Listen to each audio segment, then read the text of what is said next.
Quack. Quack. Quack. 12 in. Oh! I am your host, Adam Jamale. And I am Aaron C. Schroeder. That is right. And this is the Quack 12 podcast, the most official Oregon Ducks podcast on the web footosphere. Yes, sir. And Aaron, we watched quite the football game, didn't we?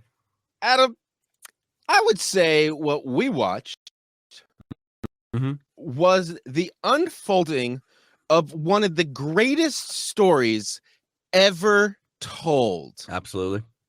I think people talk about like those.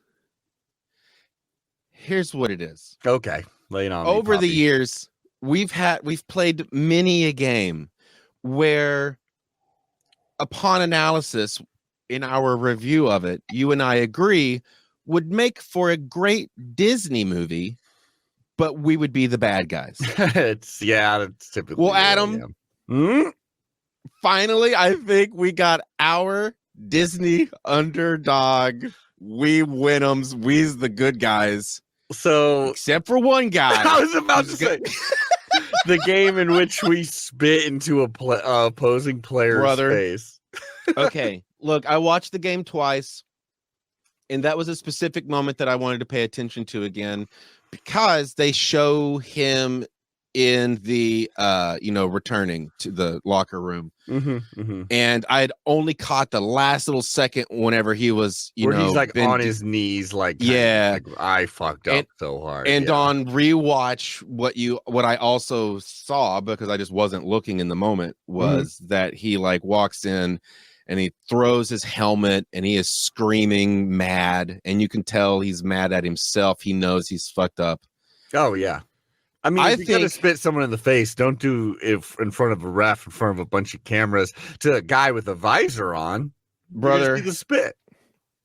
The thing that's in that moment, I think the whole of all of us were like, you asshole. Oh, yeah. I was so furious, man. But I think he just got himself too worked up, because this is one of those games where it also felt like everyone is like, oh yeah, dude. It was the biggest game. Like everyone. I mean, biggest game in Austin history. Yeah, like I am unfortunately going to be 3 times worse than I normally am, because I'm so excited about this game and about how everything happened that I feel like I just want to ping pong around. Can I start by saying congratulations to all in attendance at that game for proactively realizing early on how effective you can be. Yep. In Ohio State blundering offensively. Oh, dude, let me tell you this. This is one of the most satisfying things about this whole game. Yeah. First of all, game day coming to Eugene was fantastic. It really got the student section, which is really just Oregon has like a trimester system, so they start school a little bit later. So this is like the first game of like, or maybe the second, I forget, of like full student section in like ready to go in force. Right. Game day came to Eugene. They're setting up at 6 a.m. People had been camping out since 4 p.m. the day before. Hundreds of people, as you should. And Caitlin Olsen, Sweet D herself, was the guest picker. She was absolutely fantastic. Rob McElhaney was also there. He was actually, they had him on the segment where they get a rando student to kick a field goal. If you hit, it's like a 40-yard field goal or something. It was pretty far. Maybe not that far, but it's pretty far, especially for a normie. And if you hit the field goal, you got 80,000. He shanked the first one, but they were like, tell you what, we'll add 20,000 And then, so if you hit it now, you get 100,000. Nailed that one. Was like ice cold, ice in his veins. Just nailed it. It was awesome. Rob McElhaney was right there. And then Caitlin Olsen, when she's picking. Oh, the fan did that. I thought you were going to say. I thought McElhaney took the place of the fan. That'd be cool. No, I mean, he's into soccer clearly, but Caitlin Olsen though, when she was up there doing the picks, she had like a great monologue because she went to U of O, obviously, and she goes like, "I love this place." She's like, "I'm a duck, huck the Fuskies." She's like, "I got my ID taken at Rennie's, which is the local, sports bar right across the street from the campus." She's like, "I lost my virginity here." She's like, "Go Ducks!" She was super into it. The student section was like completely filled out 40 minutes before the game like even started. Like they were so ready to go. All the Ohio State fans, so much online, so much in general, just being like, yeah, we hear Autzon's loud, and I'm sure it's loud for a West Coast stadium, but we are literally used to stadiums with 30,000 more people. Autzen holds 60,000. Places like the Horseshoe hold 90,000. There's just no possibility it gets as loud. Afterwards, like, first of all, you saw design. Oh, it's an amplifier. Baby. It is amplified, and you could, and the difference is it 90,000 people of like, oh, we're Ohio State fans. We like this sport, but we expect the best. And, oh, hopefully it'll be another championship. We'll yell when we need to on fourth down. Or is it 60,000 people never shutting the duck up from minute one? Literally just no chance, no anything like that. Literally just being like, for the entirety of the game. And that's truly what it was. Insane. So many of those same Ohio State counts online were being like, no, for real, that's the loudest stadium ever. Like, it was so awesome. Okay. Well,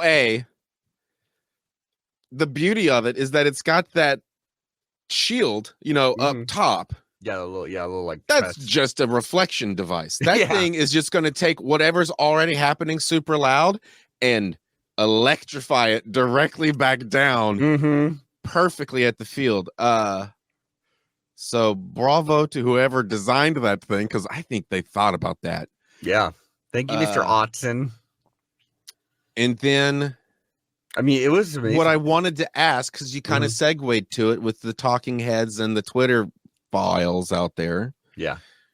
What is the national scene thinking of us now? Because this was a game where clearly every talking head picked Ohio State. Yep. And then at the end of this game, it was those same talking heads using the lines, the Pac-12 has shown up and showed out in the Big Ten. And Oregon is saying, look at us. And that stuff, to where I'm like, okay, we must have grown a whole new hater base. Am I correct?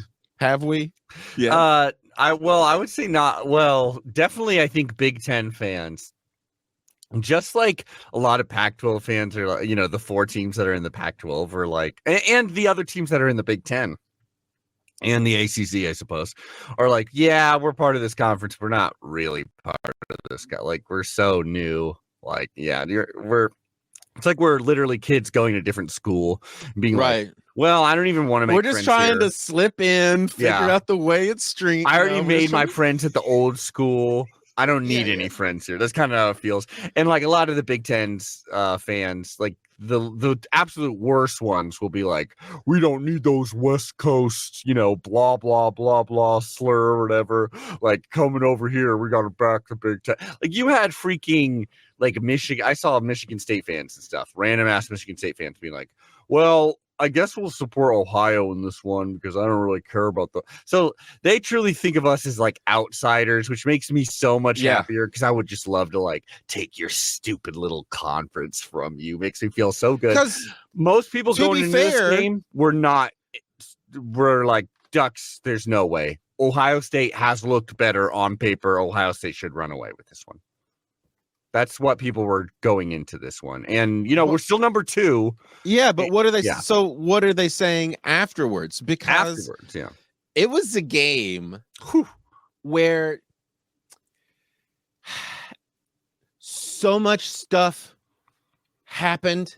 Last week, Day was talking about the game will be decided about who makes the most mistakes. Mm-hmm. And in your brain, you're thinking penalties, yards taken away from you because blah, blah, blah, which that stuff did exist here. Mm-hmm. But so much more of it was just plays getting botched and watching fascinating football. There were because, and this is why I'm curious what people are now saying about us, because there were times in this game where I had to think to myself, I've watched better high school games, like the mistakes being had. I'm like, whoa, where are we that both teams are accidentally fucking up like this? Well, let's see. I mean, it was crazy. Let's run down some of the craziness. A lot of people are just being like, first of all, that was an amazing game.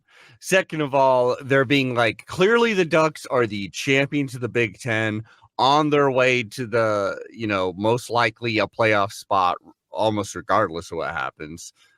When you look at our schedule, they look pretty close to 12-0, possibly. Who knows? Brother, they're doing it all the way. As of right, they just beat the hardest. That was the hardest challenge. There's like 3 road games you should really look at. But you can't rest. The next game is the most likely to be lost because we got worked so hard and we did so fucking good. I'll tell you about some of the. There's some interesting juju about the next game this Friday. I'll tell you a little later. Because we have to get into everything crazy. So I'm everything crazy because I'm too excited. I mean, there's so much that happened in this game. So much of it too was like craziness, but not like Oregon bad execution. It wasn't necessarily even Ohio State bad execution.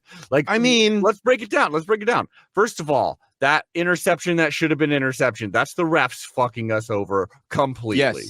That's most obvious thing you should have reviewed. Even if you didn't think it was an interception, it was clearly a wonky pass. Like, you should look at it to see if he caught it. Dude was right there. Yeah. I mean, there was a number of times you could tell the refs were trying to impede on our abilities to move at the pace we wanted to. Yeah, which was very aggravating. Well, it was weird, and too, allowing them to move as fast as possible because they allowed the play right after that. Like Chip Kelly's obviously like, oh shit, let's keep going. But even later on, there'd be one where it's like we did something, and then we would start the play, and they would blow the play dead, even though we had snapped, but they didn't do it then. Yeah. I think the easiest conspiracy theory, the classic one was Stewart reception that was our longest. And they go, oh, we're stopping the next play because we have to see where he stepped out of bounds, and it was like, motherfucker, you were right next to him, and you could see there is 4 inches of grass between his right foot and the sideline. Like, you are intentionally blowing us up. This is and I don't think it was conspiracy though. I think it was just it's obvious. It's this. They were like, oh, he caught the ball, let's keep going, and they didn't even think anything about it. The refs on the field, the camera should have still stopped it, but they didn't. It was so early on the game. I think it was literally just them not thinking it through whatsoever, because after that they reviewed everything, like when Harmon just took the ball from that running back, which was amazing. And it felt justified because it was like, well, that's the gods of karma there, like getting us another turnover. Other than that, there was stuff like, obviously, like we said, Trayshawn Holding just spitting on someone's, Trayshawn Holding just spitting in someone's face, which is a bad thing on his part. He's going to be internally punished. He wrote one of those very, very, very generic "I'm sorry" thing. Like, you can just guess what it says. It's just one of those generic ones. But I'm down. That's still like, it's better than if he didn't. PR. It's from the team's PR. But it's still better than if he didn't. You know what I mean? Like, that he didn't. Oh, facts. Yeah, so that's Look, good. I don't want him to. Hey, I don't care. He's really good. I'm trying to win a national championship. Don't really give a crap about kicking this guy off the team. Some of the other craziness. I mean, let's see. How there was 4 false starts from Ohio State. That is all crowd noise. You gotta love that. One of the penalties, they just got confused over like which duck they were looking at. And they straight up called like I believe it was like an ineligible receiver or something like that. That shouldn't have been, and that shouldn't have been called on us. We had very few penalties in this game, even so. You should have taken that one away. Let's talk about some other craziness. Is like Jordan Birch gets hurt in the practice before this game, and so suddenly, just like the last time we played Ohio State with Kayvon Thibodeau, suddenly we're down our best pass rusher. But they did love bringing that up as often as they could, though. Same with Tez Johnson being an adopted brother. They still brought that up. Oh my God. Yeah. Let's get an in-depth look at this one now, too. Like, we haven't reminded you recently, so let's just really give you all the gory guts of it. No, and let's whitewash it to fuck, dog. Oh my God. It's starting to feel racist, if I'm being fucking real. It's not beginning to feel. It is. Yeah. What they, like, the way they worded every part of this, like, wow. Yeah. Wowie zowie. Because it's always just like he was in the projects, and then the Knicks family found him, blew the dust off him, and decided to bring them into the. And it's like, well, they said I'm sure that's true, but discovered a structure to living he was not accustomed to. Even if that's true. What does that mean? Which I'm sure, I'm sure that is true. They brought up enough times. I'm sure it is true. For you to bring it up every time starts to feel like, all right, fucking chill. Anyways, we all know that. There was the craziness at the end with like Will Howard just not getting down in time. Also, Aaron, that onside kick where he goes, you. Like, I'm choosing you. Nails it right into his goddamn chest. So good. His hand. Yeah. It was his hand. I'd have to rewatch it exactly. But it hit him in the hand and thigh. But they were aiming. They were aiming but at him. He was so, it scared. I mean, watching it of the second time through, like, you could see the player be like, yeah, like he's like not expecting it to come at him. He's expecting to block. You know what I mean? Like he's not expecting. That's why it's genius. Also, did you catch this late in the game? This was intentional. 12 men on the field. Yeah, to get the to get the flag, but the clock keeps playing. Exactly, clock keeps going. And I just love that was a huge moment for me because it shows, hey. You all get the rule book at the beginning of the season. Lanning knew that rule and used it well. Meanwhile, Ryan No Day, one will forget that rule anymore. Nope. Ryan Day with the dyed beard and mustache and hair, which come on, man. Had a little gray. It just looks too dark. It's just too much. He didn't know that the clock was going to keep running at the end. And it was fucking huge for him. That was 17 seconds. That literally could have changed the entire game. Oh, yeah. We also had another execution error when we were going for that extra point, and then the snapper's like, oh, no. And then he throws it, which was about the worst thing you could have done. Should have just thrown it out into the, like past the field goal. Instead, Ohio State gets it. I thought he was going to run it back. For real, I thought he was going to run it back. We missed the 2-point. This game was crazy. Dylan Gabriel didn't see a completely open. You currently sound like me at the beginning, where it's just rattling off the things. Everything you're talking about right now, I want to be talking about, but I'm sorry. It's just there's so much. There's so much. I really want to back up and be like, let's talk about the very first thing you brought up. What are your thoughts? Let's just everything, man. What do you got to say? Okay, first one. End of the day, see, it's so weird to go all the way backwards now. End of the day, when you spit in someone's face, like that, in this sport, you need to be thinking a little bit smarter than that now. Oh, sure. It's rude and disgusting. Kind of assault. Like, I know I know his mama didn't raise him like that. Mm-mm. There's no way. No way. That's Maybe she did. Maybe. Someone Sure. challenge you, you spit them in their face. You show them who the outfit is. Yeah, I mean, maybe. Even if there's Who a knows? ref. So yeah, Even if there's okay, TV retract cameras. the statement. If I raised that kid, I'd be like, "What are you doing, kid? What were you actually thinking? What was going on?" And here's the answer: he was all emotion. He was all adrenaline. Yeah. You saw him do the wind down, big explosion in the hallway, leading back, throwing the helmet, screaming, falling to his knees. Like, that was huge. So my whole takeaway here is you get paid money now, which means that kind of stuff is going to cost you sponsorships. The bag you could be taking home, you won't be taking home because that's not the kind of role model companies want to put in front of their audiences, which are kids. You know what I'm saying? Well, I mean, in the NFL, he's got to be making smarter business decisions. If you're talking about the NFL, they allow way more atrocious shit than spitting in someone's face. Oh, no, but this is college ball, baby. He's not in the NFL yet. But he's not getting sponsorships either. He has zero sponsors? Maybe. I mean, he gets NIL money if that's what you're talking about, but not quite sponsorships. But I get what you mean. He ain't getting them now. Yeah. And bad form, really gross. Yeah. The missed 2 points freaked me out. I didn't think he was going to get the 2 points back.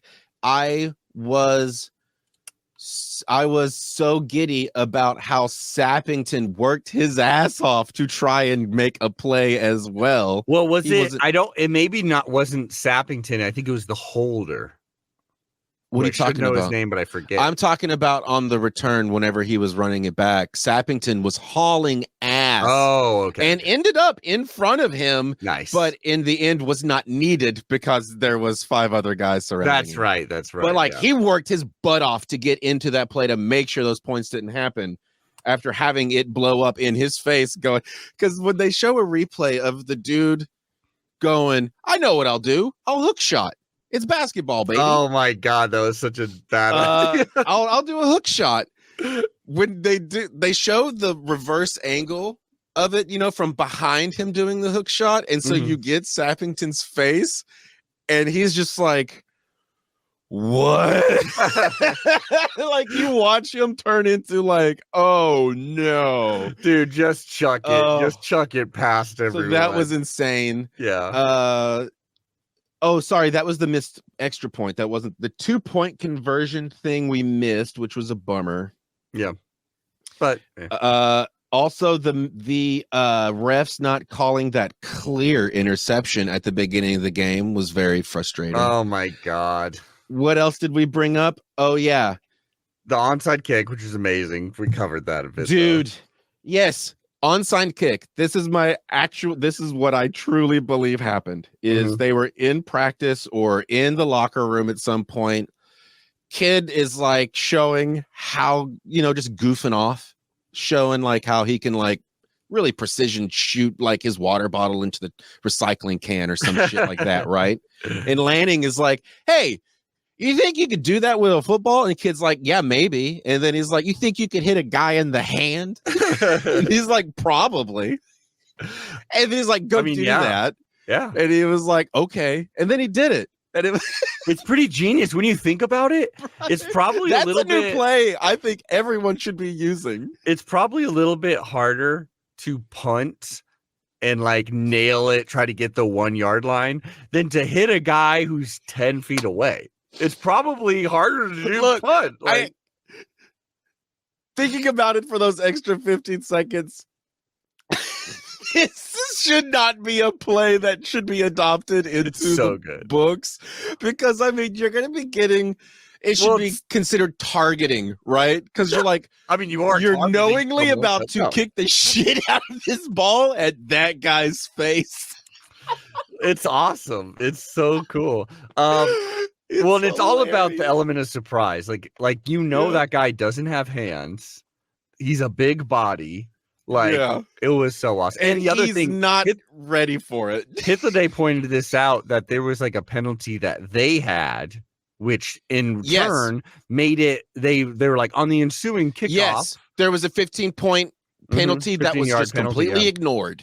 No, they put it on later on the kickoff. So we were kicking off closer, which made us more down for being like, you know what? Let's try that onside kick shit. Okay. Then I just didn't see where they had put it in, because I thought about that and I was like, wait, we were supposed to get 15 yards on that, I thought, but well, it's it like was we so scored wacky so in the moment. I thought it just got left in the air, but it was applied. Okay, cool. Yeah, we scored, so they were just like, oh, okay.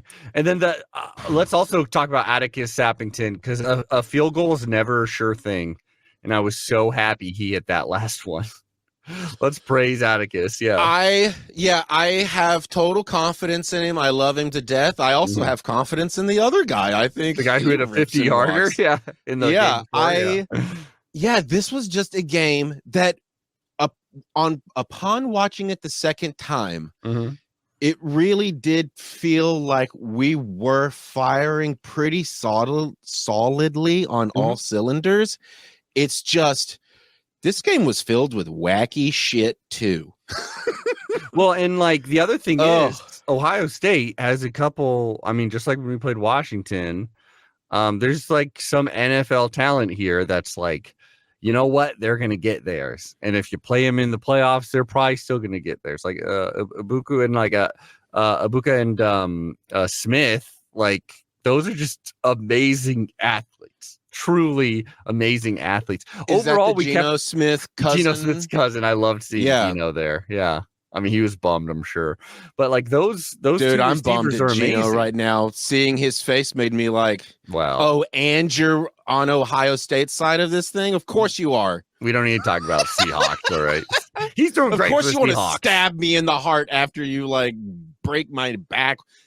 Thursday night Seahawks, my ass. Geno Smith's not the problem with the Seahawks. Hey, he's not the solution though either. Well, now once we're talking about the Seahawks, it may be time. It's a different show. It's a different show. It's a much worse show. We're here to talk about the greatest victory in Autzen history.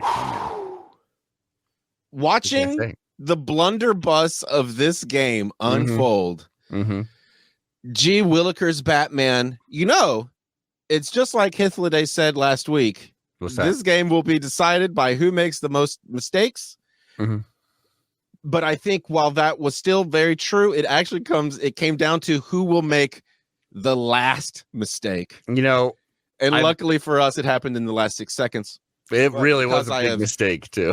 Yeah. I mean, it was a big mistake, but if he gets it, it's still like, okay, go for this super long field goal, add-ons in with these people. Like literally, I had a friend who was in the crowd. He was he's a student there. And he said, because the last 2 minutes, I was like, if there's a second where you can hear anything besides just freaking screaming in Autzen, I'm going to be so disappointed in us as a fan base. And there wasn't. They were just the entire time. And I was talking to him. I was like, so you were screaming? And he said, yeah, I literally coughed up blood after the game. Good Lord. Because it was, but I mean, 3.5 hours of just screaming as loud as you can. Like, yeah. Yeah, I would love to know if somebody took an actual decibel reading, because. Yeah, they did. What did we hit? 127, yeah. For how long of a period of time? Do you know how dangerous? Oh my God. Do you know how dangerous 120 decibels is at 15 seconds? If you have that for 15 seconds, you've officially damaged your hearing. What about 3.5 hours though? Dude, I mean, yeah, the chances of you've lost, there's a frequency you've now probably lost, or Duck fans will continue to ring out in your head in infinitum. Duck fans, continue to be as loud as you were. Be louder if you can. However, also invest in some good ear protection. Yeah, bring them. You can bring those construction grade headphones. Yeah, honestly, you can get headphones or earplugs that look, like you can barely see them if you're worried about, not looking like you're fully engaged. they also can like fit in your ear to the point where you can hear everything just as if you weren't wearing them, but they're still protecting you. Those exist. Yeah, It's worth it. They will tune them and then they'll turn them down. Like you can be like, I want them 30 dB quieter, and they're like, you got it, bud. We want to say the Ohio State fans with their fingers in their ear was one of the best sights I ever saw. Okay. I invoked his name and we got to bring him on. But before we do, I just want to bring up my two favorite moments, which were the two best fucking buds who really wanted to like smoochy boochies and they didn't, and that's fine.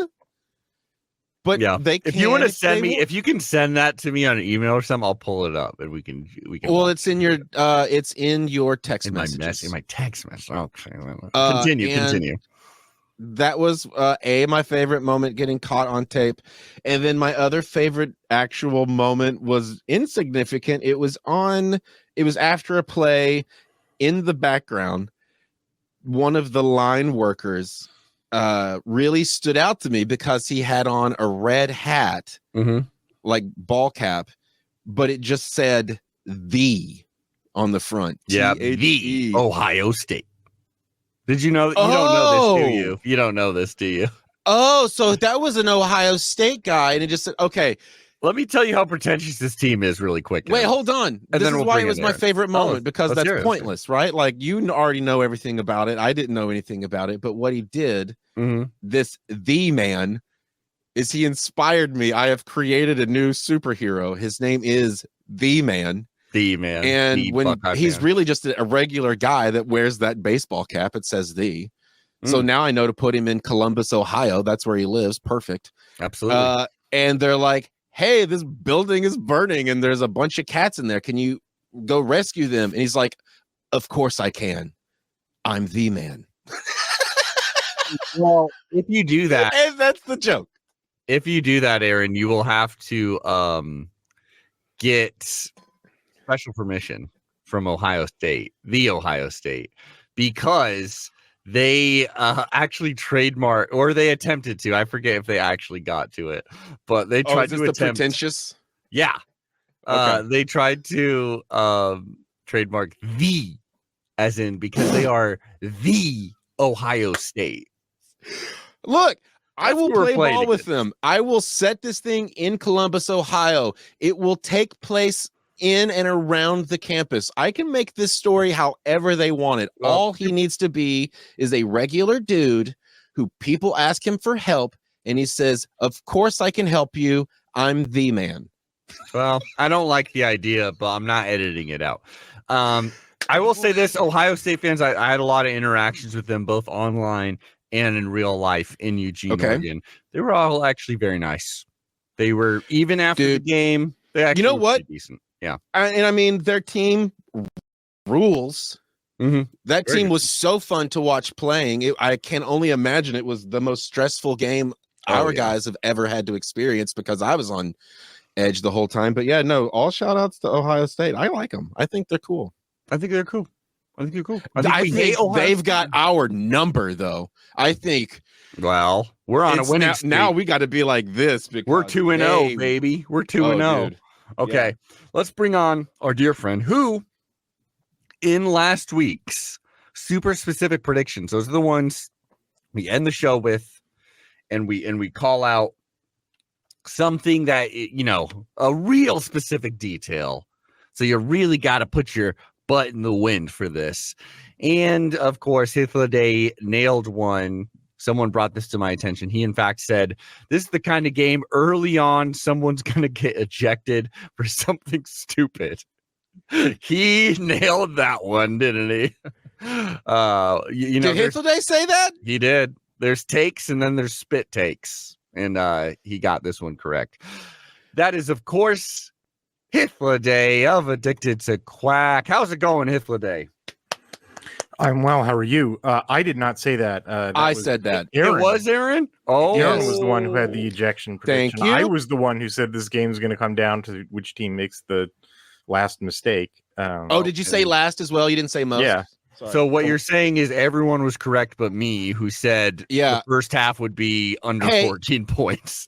I know we're not there yet, but I do want to just also ask you briefly, did I not also predict the USC game would go to overtime and be decided by a field goal?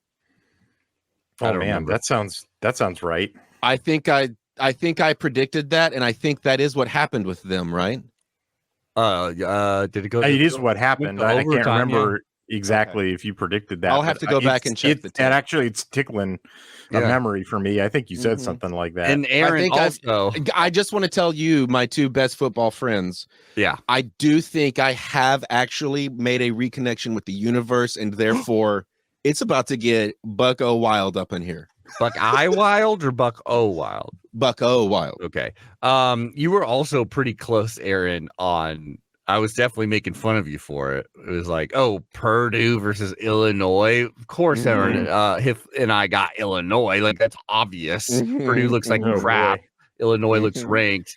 Went to overtime, my man. Almost was a 2-point conversion for winning the whole thing. Maybe that was the game that I said was going to go to overtime, because there was one where I predicted it, and Hythloday was like, that actually makes sense that it could happen that way. Anyway, it doesn't matter. You were maybe right at some point. Well, both of you were right with the super specific prediction, so way to go. Hith, this is obviously a historic game. Yeah, we're both ramped up, as you can tell. We're excited to have you get into this. We went over many of the craziest moments, but I think the thing that actually feels so good about this game is that Oregon was not bullied on either line. Like, it was not us doing some kind of like pulling stuff out of our hat, like trick play, one little strange, a skill player, like random play or feat of athleticism. It was Oregon looking pretty dang good on both sides of the line, even without Jordan Birch out there. I mean, take it away. And we've covered. Also, we ended up missing out on a guy on our offense too. Don't forget. Yeah, Trayshawn without Trayshawn Holden too, and we still won the game, which just makes you say, I mean, maybe we make him sit out another one just to learn his lesson. You're definitely right, and that is good. That is by far the most important, implication and takeaway of the game sort of structurally is that, Oregon belonged in this game with the most talented team in the country. And I guess as long as we're noting sort of exceptions, it should be noted that Ohio State, wound up having to play two different backup offensive linemen as well. And, having done the film study on it, Tristan's article doing the film study went up this morning, but he and I review the film independently, and he saw the same things that I did. Ohio State's already a team that doesn't do a whole lot of substitutions, but the one of the areas in which they do, like to give their guys a breather is the defensive line, and they were, Oregon sort of trapped them. That you could see some fatigue issues on some longer drives, and you could also see, there were some points where they did sub in their backups, and as soon as they subbed in who have a lower success, I mean, it's demonstrable. If you charted out Ohio State's prior film, that their backup linemen are good. They're just not super elite. That is the Oregon pounced. Like, Oregon's biggest plays come against the backup defensive line in terms of the run game, come against the backup defensive linemen, and they sort of trap them, they pound them, and that's when they run the ball. So as soon as we're sort of noting some of that stuff, that's sort of tertiary stuff. I think I've mentioned on this podcast before that, like, everything I know about football, comes from being a latchkey kid and going to the library and reading Tom Osborne's books. He wrote like 8 books about football.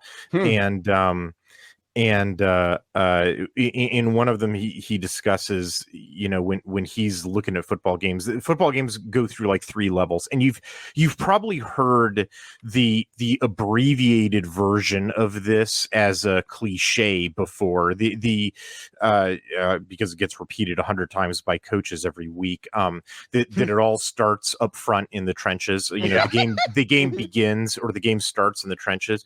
The longer, the longer way that Coach Osborne describes it is that's sort of level 1. He didn't use the phrase levels, but I'm going to use that.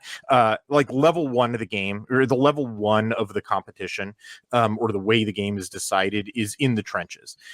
And sort of what he means by that is, if one team or the other has a decided advantage in the trenches, this is to the point that you made, Adam. If one team or the other has a decided advantage in the trenches, that's it. The game is over. The rest of the game is irrelevant. Like the differences in the skill players, coaching acumen, who's at home or on the road, the kicking game, all of it. The rest of it is irrelevant if one team just gets off the bus and is just bigger, stronger, deeper, nastier in the trenches, and just blows the other team off the ball. Kind of felt like Oregon-Ohio State national championship game is what that game. Yes, back in 2014, that was the case. And the other thing I can tell you from studying Ohio State's film, which I've studied every game that Ryan Day has coached at Ohio State, because remember, Oregon was supposed to play home and home with them. That it was supposed to be 2020 and 2021, and so I watched all that 2019 film in preparation for the 2020 game that wound up not happening. I didn't know that what was going to happen after. What happened? There was a pandemic. So anyway, so literally, I've watched like 6 years of Ohio State's film, every single game that Ryan Day has coached. I went back and watched the one like 2018 game that Urban Meyer was out for, just for like shits and giggles, frankly, just to make sure, so I could make that claim anyway. What I noticed in like every one of those wins has been like 59 wins, is that over like non-conference opponents, most Big Ten opponents, is that they just get off the bus and level 1 win.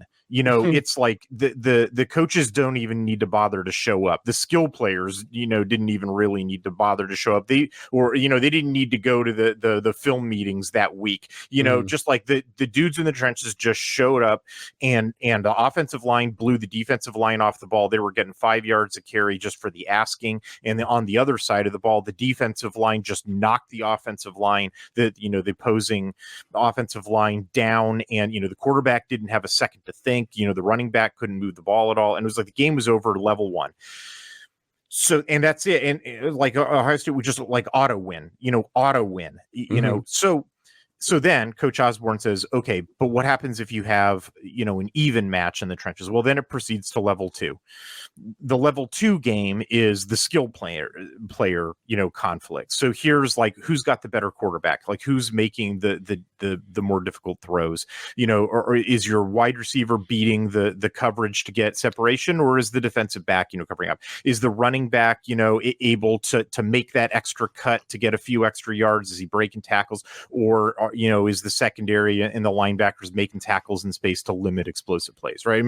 That makes sense, what this sort of the second level is, so who's extracting extra yards, and so because the battle in the trenches is even, it's like, the quarterback has some time to throw. He doesn't have all day in the pocket to throw, because the pass rush is eventually going to get there, but he's not being blown up instantly. So he's got to make a choice. It's got to be the right choice. The running back has a hole to run through. He doesn't have, a hole to run through the size of a truck, so it's like margin of error is much slimmer when it's fair. But there's a gap, you can make those choices. Okay. So what happens if level 2 is constrained? Which, that's the other thing I wanted to say about this game that was very clear. I'll talk about that in a little more detail in a minute, but just as the overview here, the skill, that level, the skill position battle was basically even as well. There were some areas in which Oregon had more of an advantage. There were some areas in which Ohio State had more of an advantage, but basically came out as a wash. The level 2 battle was also even, which is a remarkable thing, as remarkable perhaps as the trench battle, was even. Like, oh my God, the most talented team in the country, Oregon is fighting to a standstill in the trenches and at the skill position. So it advances to level 3. What's level 3 in Coach Osborne's formulation? It's the marginalia. It's all the ephemeral stuff, which sounds like you guys were talking before about when I hopped on, which is everything else in the game. It's who's got home field advantage. It's lucky bounces of the ball. Yes. It's the officials their thumb on the scale. It's coaching decisions, right? Like it's pulling off stuff like onside kicks or the special teams. Weird. It's turnovers. It's all that stuff. All the marginal stuff. It's the fan scream. Do you have a loud stadium or a quiet stadium? All the marginal stuff. And it's like, look, man, it could go either way. It really could. You play this game 100 times, you get 100 different outcomes because you can't predict that stuff. It's really difficult. And maybe you can make an argument that Dan Lanning is more of a ballsier, risk takier coach, and Ryan Day, who does not have a real great record. Fourth down. That's He's not. That's true. Honestly, he did safe calls in the first half. I feel like. On the other hand, Ryan Day does not have a great record in games in which there's a talent equivalency. He's probably among coaches in his cohort, in his talent cohort, he's the lowest rated. If you were an Ohio State fan, would you be like, I think, depending on this season, we should consider getting rid of Ryan Day? Honestly, who you hire to replace him is the biggest consideration. Why is that a thought that you have after only one loss against? Because it's not only one loss. His whole history, like I said, it's 6 years.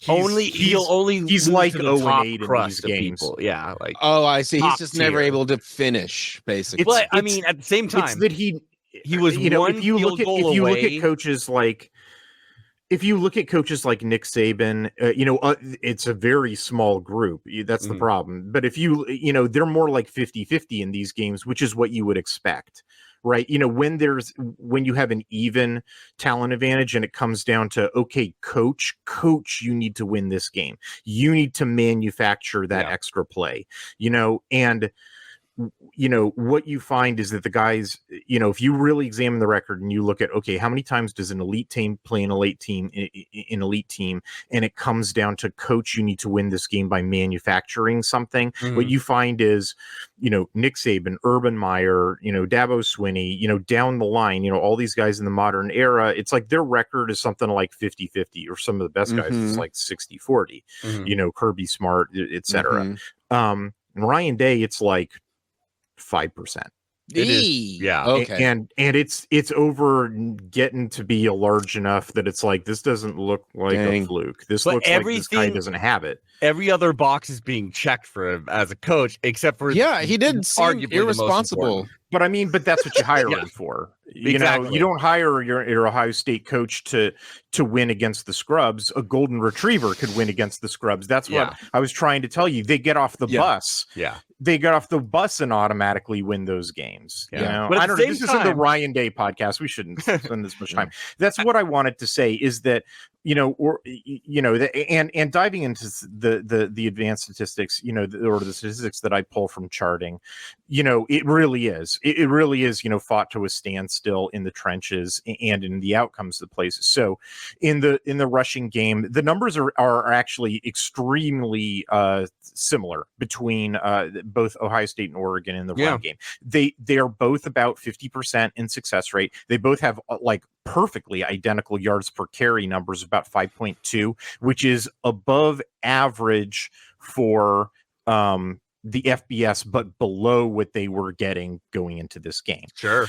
Which is, what you expect. Neither team had played a defense as good as this defense. Obviously. Yeah. And then the explosive play rate was, for both teams, was about 10%, which is on the low end of the spectrum, nationally.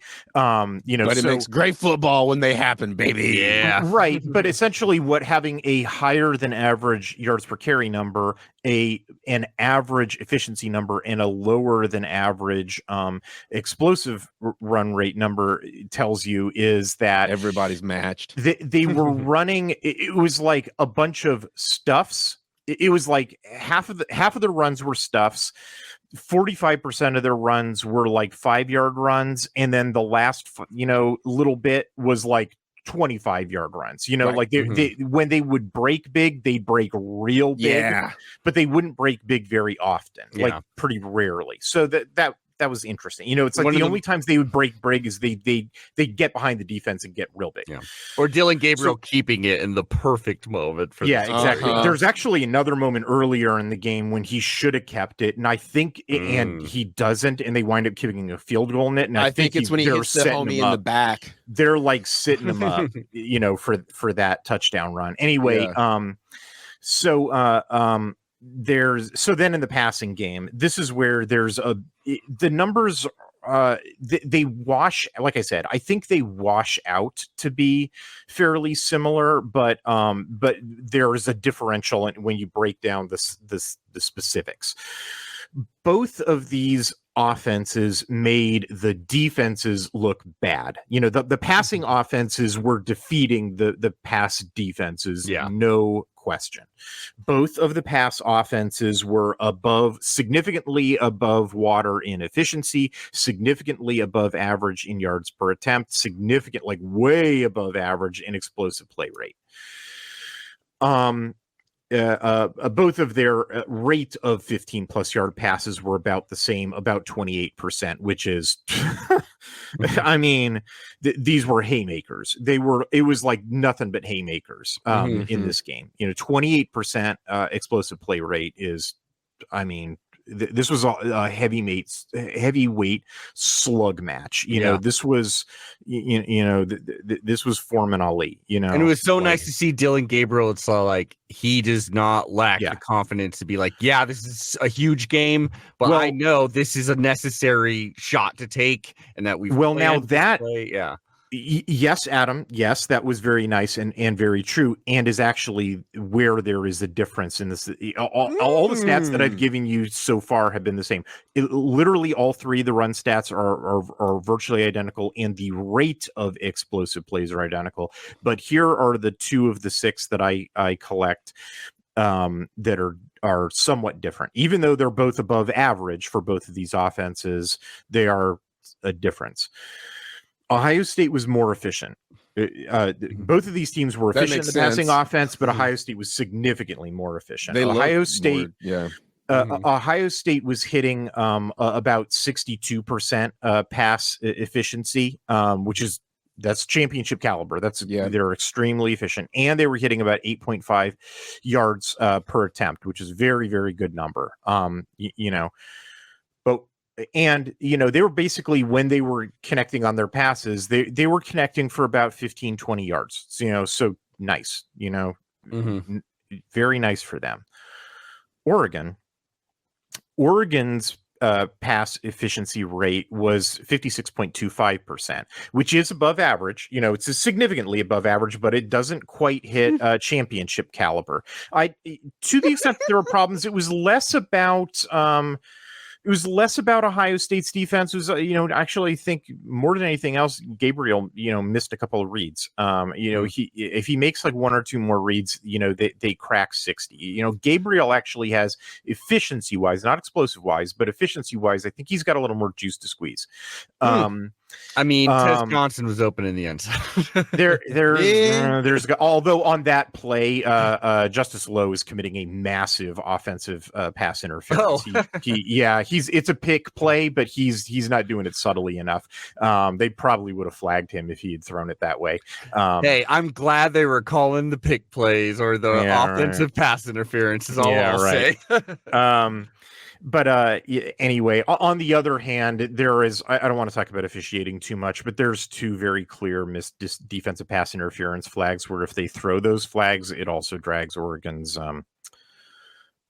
efficiency rate up over the championship then they never caliber happened. number. So interesting. I don't know how to grade those. Am I supposed to mark them down as what it really should have been? I don't do that. But in that case, we forced 2 turnovers. Yeah, I don't. Adam, don't get me started. Really. So anyway, the second one, the second number is what Oregon's. I said that Ohio State's yards per pass. The average FBS average is 7.5 yards per pass attempt. Ohio State's was very nice at 8.5 yards per pass attempt. You know what Oregon's was? Higher than 6 that. point. Oh wait. Yeah, well, higher than that. 11. 10.4. 10.4. Pretty dang good. Dang good. It felt like in the biggest moments, instead of playing it completely safe by being like, let's go for a quicker, things that people complain about our offense being, it's very clear that it's like we're willing to like go. They were hiding that. Exactly. Yeah. I mean, honestly, that's by far the biggest miss. Somebody pointed this out on Reddit. I don't think to make fun of me. It's just it's interesting that it's happened, and it's not the first time that it's happened either. It happened most recently in the Fiesta Bowl against Liberty, where I specifically called out. I thought that Denzel Burke was the best cornerback that Ohio State had. And remember, we talked to Eric, and Eric was like, "Oh yeah, I totally agree. Igbenusson is the gettable and the more handsy guy," and he definitely was the more handsy guy. I mean, like he was. Yeah, don't get me started. But Burke was the guy that Oregon, he was the guy that they put on Evan Stewart. Yeah, they circled him.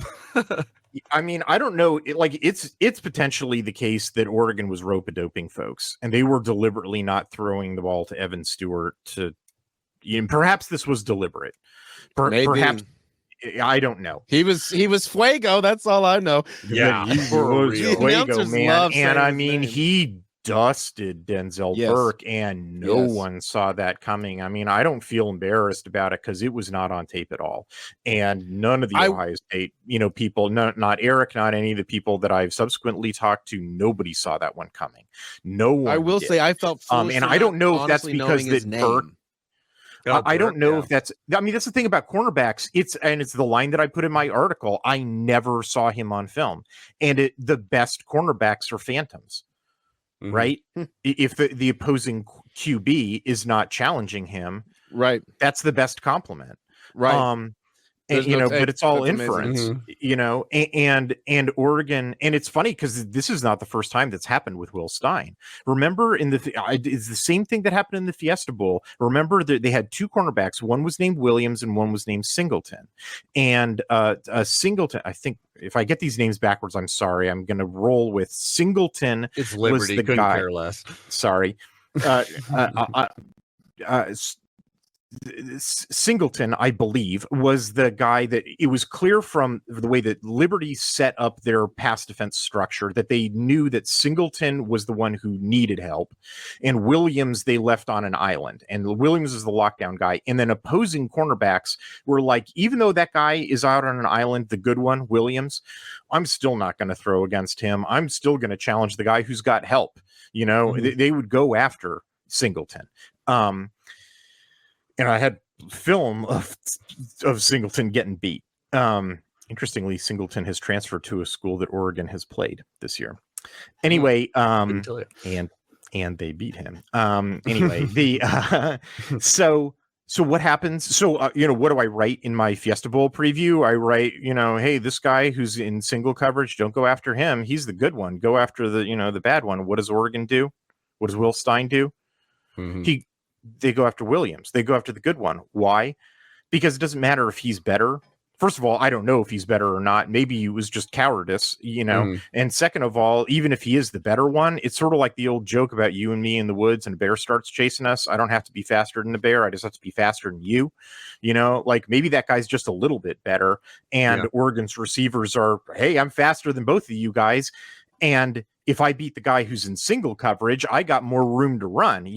I now get to run 50 yards when I beat you, and it's so like a same naturally big guy. It's like, oh, no one wants to fight that guy because look how big he is. But you find out, oh, he can't fight. Oh, he's got a glass no one's jaw, challenged him. Yeah. Yeah. I mean, it could be, it could be.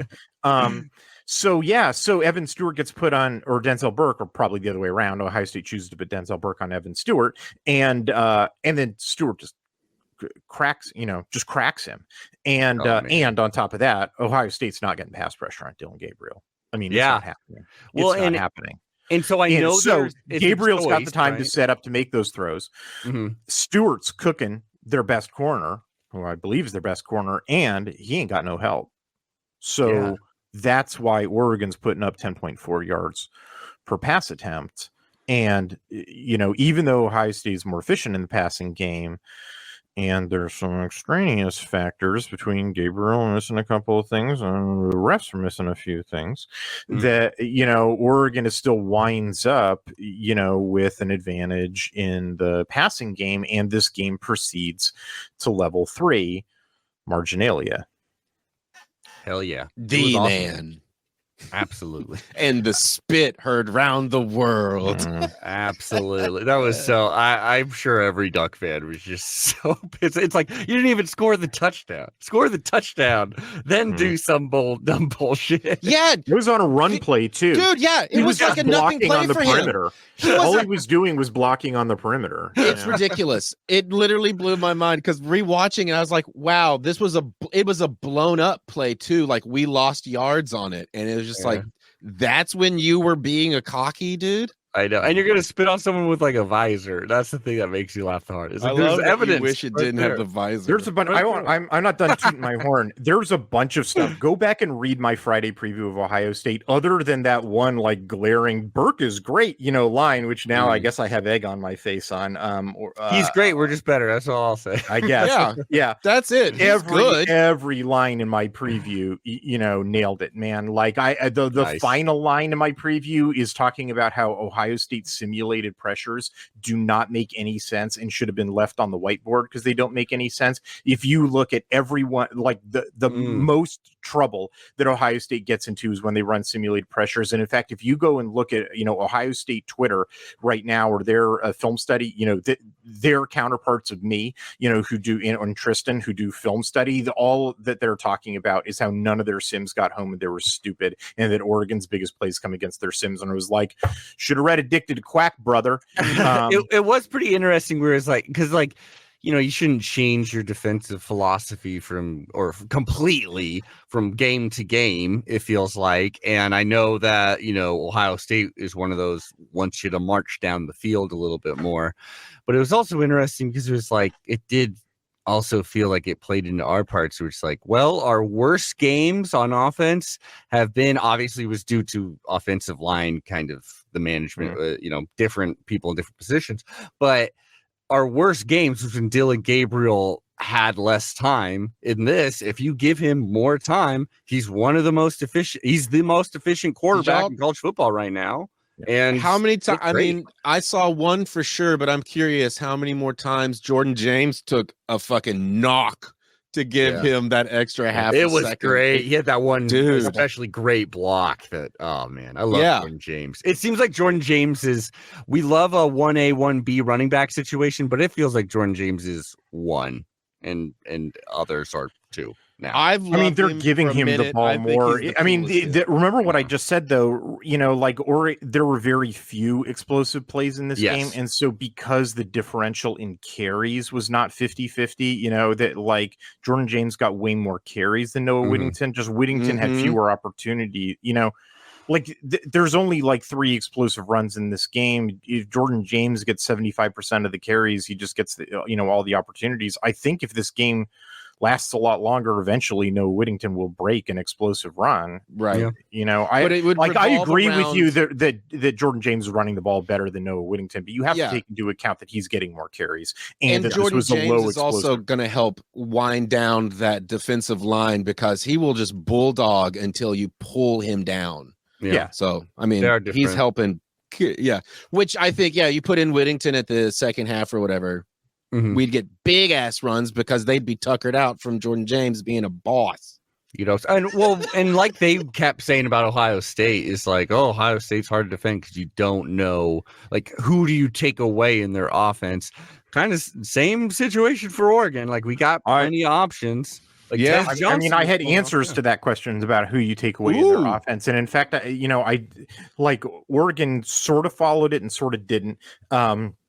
Like they did identify that the running backs were not a threat in the passing game, and if you look at the way that they leveraged their pass resources, they basically did not take seriously running backs going out for passes. Yeah. They did, basically. Sorry, when you say they, who are you speaking of? Oregon's defensive Tosh LaPoy. Okay. Ohio State, the Ohio State offense, Chip Kelly in particular, and this is a surprise because if you look at the history of Chip Kelly, this is bizarre, does not use the running backs in the passing game this year at Ohio State. And that continued to be true on Saturday, and Oregon saw that on film, took that seriously, arranged its pass resources to not take the running backs seriously in the passing game, and that was a thing that paid off. It continued to be the case. They also, going into this game, did not really use their tight ends seriously in the passing game. Yeah. Oregon arranged its pass resources to not really take, tight ends seriously. They did use tight ends in this game. So Oregon was sort of hurt in that way. Although the fake interception was anyway. Yeah. Which was, I just want to talk about that replay, that it was a replay that showed like no possession more than any other replay. Yeah, I've it was ever a seen perfect shot. bouncing around like a little like. All right. You're gonna. This is inflammatory, man. And I mean, look, we had that. Remember we were talking about with Eric at the end of the podcast that had to get cut for time. Yeah. Well, listeners don't know, but I know. Yeah. I kind of don't want to hear that from Ohio Every State ref fans anymore. cheats. I will say that. Yeah. So anyway, so that was interesting in terms of like, who they covered. There is almost nothing to Carnell Tate or to any other receiver, that was also, very clear. Will Howard in the running game, Oregon knew that they arranged, that he was a designed run, a threat. Oregon arranged their rush defense in order to deal with that. Although that was actually to the extent that Ohio State would get explosive runs, that's how they would do it. Yeah.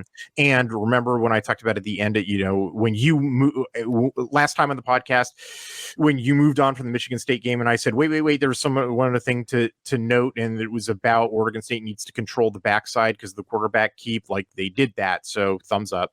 Mm-hmm. The last thing is Oregon did a much, much, much better job than I was expecting them to do in terms of controlling with their cornerbacks the two actual live NFL receiving threats they have, Jeremiah Smith and Emeka Ibuka. Where they got in trouble was basically the same thing that I was criticizing Tosh LaPoy for, which was their blitzes and sims, not for being poorly designed. That's what I criticized Ohio State for. What I criticized, my criticism was every time they would have to run an unconventional pass pressure, they would have to rotate a corner off of those guys and have like, Brandon Johnson or Kobe Savage or someone who's not a cornerback on those guys. And actually not literally, virtually every time that those guys got to play, it was because they'd have to spin over Kobe Savage or another, safety or somebody to try to cover those guys, and it wasn't happening. And like, if you go and watch the tape, it's extraordinarily rare that Muhammad or Reed gets beat by Smith or Ibuka in a straight up corner versus wide receiver battle. The way that, Stewart cooked Burke, Stewart cooking Burke, that doesn't happen with Smith, Reed, and Ibuka, Muhammad.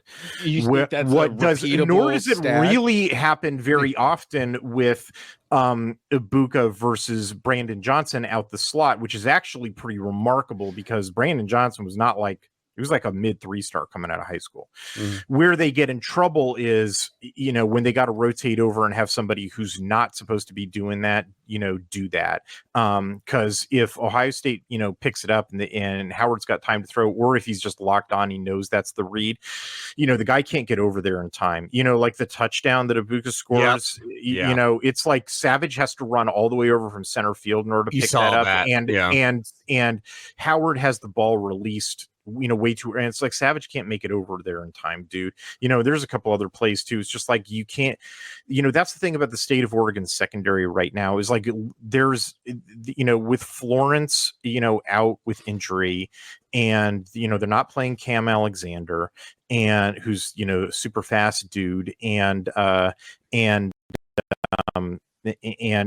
not playing so much Dalen Austin right now, and they're not playing the young kids right now, and then for some reason Dante Manning is not on the field as much. I'm not, I might have put Dante Manning on the field a little more on the field in this game, or if like you're going to do something here, like pull Johnson and put Dalen Austin in because he's faster, but anyway, I'm not sure about the personnel decisions they're making. My point is they're going with experience in the backfield rather than raw speed and talent, and maybe this was a game where they might have considered raw speed and talent given who they were going up against, or maybe situationally they might have considered that. But if you look at who were the guys that Oregon had in their backfield on their plays, especially those types of plays, it's 5 transfers, right? Reed, Muhammad, Savage, Brandon Johnson, Taishim Johnson. Yeah. None of those guys are 5 stars. None of those guys are even 4 stars.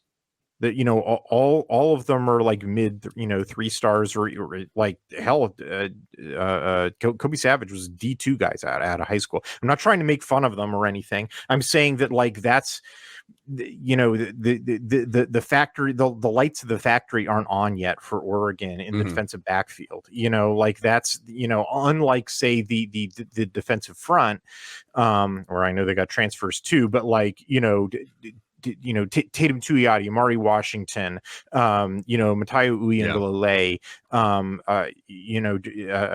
Jeff Bossa, Devin Jackson, all these guys are 4 stars that are recruits that are like, that's what the program's, looks like going forward. In the defensive backfield, guys like, Dante Manning and Aaron Flowers and Sione Laulea and et cetera, like all the 4 and 5 stars that the program's gonna be fielding in the backfield in 2025 and beyond, like those weren't the guys who were on the field. It was the experienced veterans.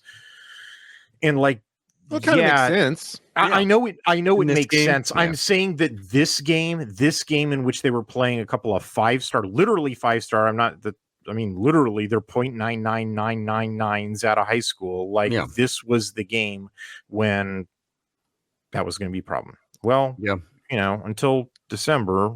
And this is you think. Oh, sorry, Adam. Go ahead. I was just going to quickly say, it's like I think that's an easy way to explain. It's like how a lot of Duck fans, me included, are like, well, we allowed 30 plus points, but I still felt like the defense had a pretty dang good game. Hey, man, like we defensive won. front versus. But I mean that too is in my article. I guess I'm not done tooting my horn. Like my entire article is about, I think Ohio State's offensive line, is not as good as they think. It's not as fixed as they think it is. That's an artifact of the opponents that they were playing, and then Oregon's defensive line is gonna, have a good day against them, and so they did. Very clear. And so they did. But conversely, remember what I said as well, that like the thing that you'd be worried about is like, hey, these are NFL players in Ohio State's defensive line, right? All 4 of those guys, Tuimalau, Sawyer, Tyleik Williams, Ty Hamilton, like those are 4 NFL players. Those are 4 or 5 stars. Actually, Hamilton's a mid 3-star. He's a cool dude. But I mean, he plays like a 5-star. The recruiting services just missed on that guy. But anyway, like, and if Oregon's offensive line was still broken, or for whatever was afflicting them in those first couple of games was not really fixed, then like it would be exposed in this game. Did Oregon's offensive line look exposed to you in any way, shape, or form? Some shaky snaps, but we got him. And remember what I said. Snaps, but Like the last line that I said, it's like if Oregon's offensive line can handle this defensive line, yeah, the sky's the limit. Hell yeah. Honestly, well, let me hope we ask don't you see this actually then. Do we have right now currently, do we actually know, like, we are still fully healthy, right? Like our guys seem to be pretty strong out there They right now. Seem to be. We're missing a handful. They seem of to have the players line that they want to roll with for Yeah. the rest of the year, and they Right. seem to be operating at Capacity. injury news right nominal. now, outside of like Jordan Birch, or including Jordan Birch, I suppose, is it kind Right. of set up to be like there's no giant gaping hole right now that's like, oh, we can lose to a lesser team because of this. And later in the season, it is very possible that we can get some players that can be a huge like boost to us, which is pretty fun. Yes. Including And Jordan comes back. I just want to throw it out there too, the magical mystery thing of how we lose a game is exactly is because of coming off a game like this one. Well, Aaron, Where the next one we're like too relaxed because we worked so hard. Aaron, I don't know. This is a good transition. Any last thoughts on this? A wonderful game before we get I have this isn't much of a closing thought. I just throw it out. If it's a factoid, we want it. It's just an interesting thing that it was a dog that didn't bark. I noted that by far the weakest defensive unit or just unit period on Ohio State's team was their linebackers, and I had also noted in the year and a half of Will Stein's tape that I'd watched, and actually going back, I've watched more film on Will Stein than that. Just he didn't really have the option of doing this at UTSA, but at Oregon, was that he uses tight ends, the tight end count, to manipulate your defensive substitution rules. And so since I thought I saw an opportunity, that Will Stein would attack the middle of the field and the linebackers for that reason, and that B, that you would see a lot of 12 personnel and trying to get Ohio State to put 3 linebackers on the field, because that's a weaker defensive posture for them than their nickel look, because Hancock, their nickel, is stronger in defense than whoever their third linebacker would be. And we saw the first part of that, not as often as I thought, because of of the surprise of attacking Burke. But we did see him attacking the middle of the field. And if you watch closely, there's some clips in Tristan's article, and I can tell you there's more examples than just those of, they attack the middle of the field. And the reason that they get, 15, 20 yards on that play is because the linebacker who's supposed to be covering that, screws up. So it's, vindication in that sense. However, the other part of that prediction, the Will Stein is going to put in a lot of 12 personnel to try to get Ohio State into 4-3 and manipulate them in that way, did not happen at all. They spent almost this entire game in 11 personnel, except for certain obvious situations when very little of that. It was actually one of the very few games I've watched in which he did not use extensive switching in and out to 12 in order to manipulate. It's like this was the most opportune game I think I've seen for him to do that, and it was the game in which he did that the least. So I thought that was maybe upside down. Like, I don't know if that was more rope-a-dope. Like, maybe Ohio State was expecting that, and that he didn't. Was a game that was got to save some for the Big Ten championship game. Perhaps. Well, truly a wonderful win. Every Duck fan just feels amazing after that one. So fun to watch, which means this next week could be the perfect trap week. Let's get into it. Short week too.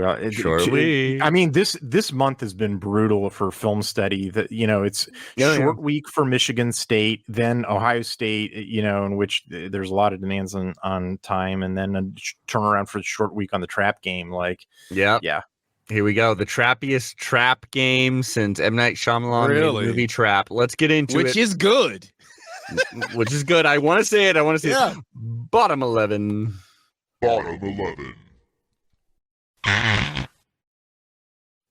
That's right, because this is the Quack 12. The Ducks are part of the Quack 12. They're number one, as we all know, very top. So let's take them out of the equation, which would make all these other teams the bottom 11 in the Big Ten, that is.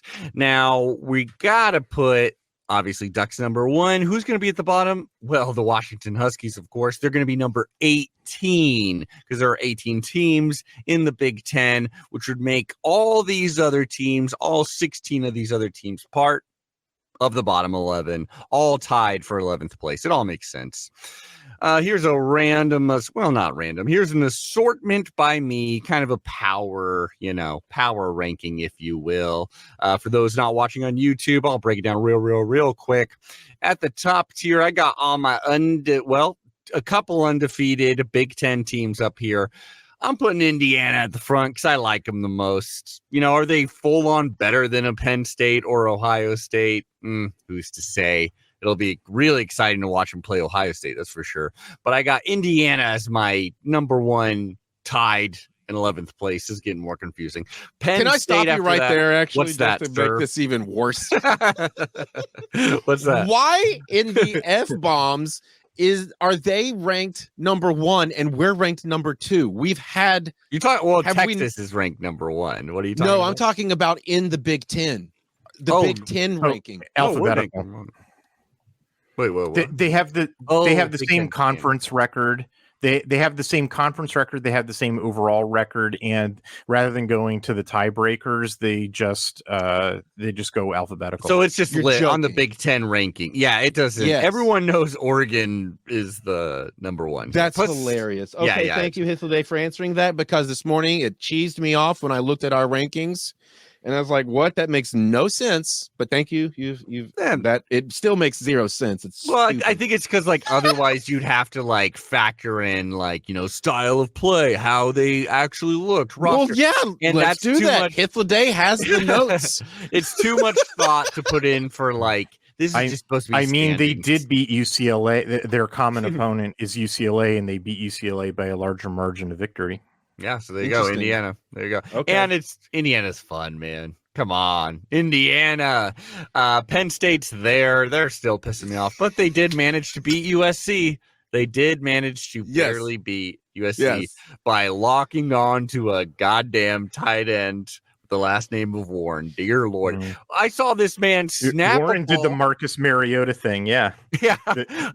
QBOL wide receiver tight end. Snapped a goddamn ball, ran to the end zone, and caught it. Never seen that before in my life. What? It was amazing. Yep. Exactly what I just said. A tight end. He snapped the ball as a center in that play. It was a really weird situation. That's what USC was thinking. It was what? Now we got to cover the center. It was pretty fun. Good for Penn State, but they still look like someone's gonna get them. It's gonna have to be team. That was more USC losing the game, to be honest. USC was up 20-6 at halftime, and then scored in a game that went to overtime 3 points for the rest of the game. Dear Lord. They are in a pickle, because it's if I was a USC fan, it's Lincoln Riley was a great hire at the you're not gonna hear arguments why he's not a good hire at the time. But now, he's still of currently working coaches, he's number 3 in all-time wins. Makes sense, and he's good at recruiting a side of the ball, and but man, it would just get more and more frustrating every year. But you can't fight. You just can't fight. You got to ride with this guy for a while at least. But that being said, the rest of this, Iowa humiliated Washington so hard that I just had to put them at the top of the second tier because it was so fun. It was so damn fun. They really just stomped the crap out of them. I enjoyed, Jed Fish's commentary about Ohio State and Oregon's, the cash resources of their rosters. Openly jealous. Coming off of a game in which they were in which they were shellacked by a bunch of farm boys who are probably paying their quarterback in corn futures. Like, oh wow, wait. So is it bad news bears for Washington right now? I mean, pretty bad. They just got their butts kicked by Iowa in a down year for Iowa. Wow. And then they made Iowa look like they had an offense. Yeah, like a big off. They scored like 40 points. It was nuts. And not only that, but it was like their coach. I would be furious if my coach said this after a loss like that. He's like, well, he starts talking about Oregon, Ohio State. That's the last thing I would want to hear if I was a Husky fan about this amazing game in which just like, wow, wasn't that a game, guys? Y'all were watching that, right? You should be talking about that. I don't know why you're talking about the game. Football. Yeah. And he goes, well, those are two rosters with like 23 million apiece, on their and it's like, dude, I think he's saying that to motivate his his program. Donors, yeah, to be like, you guys need to be giving us more money so we can be like that. But I would not want to be hearing like, hey guys, we want you to be like Oregon. We should be like Oregon, you guys. That's the last.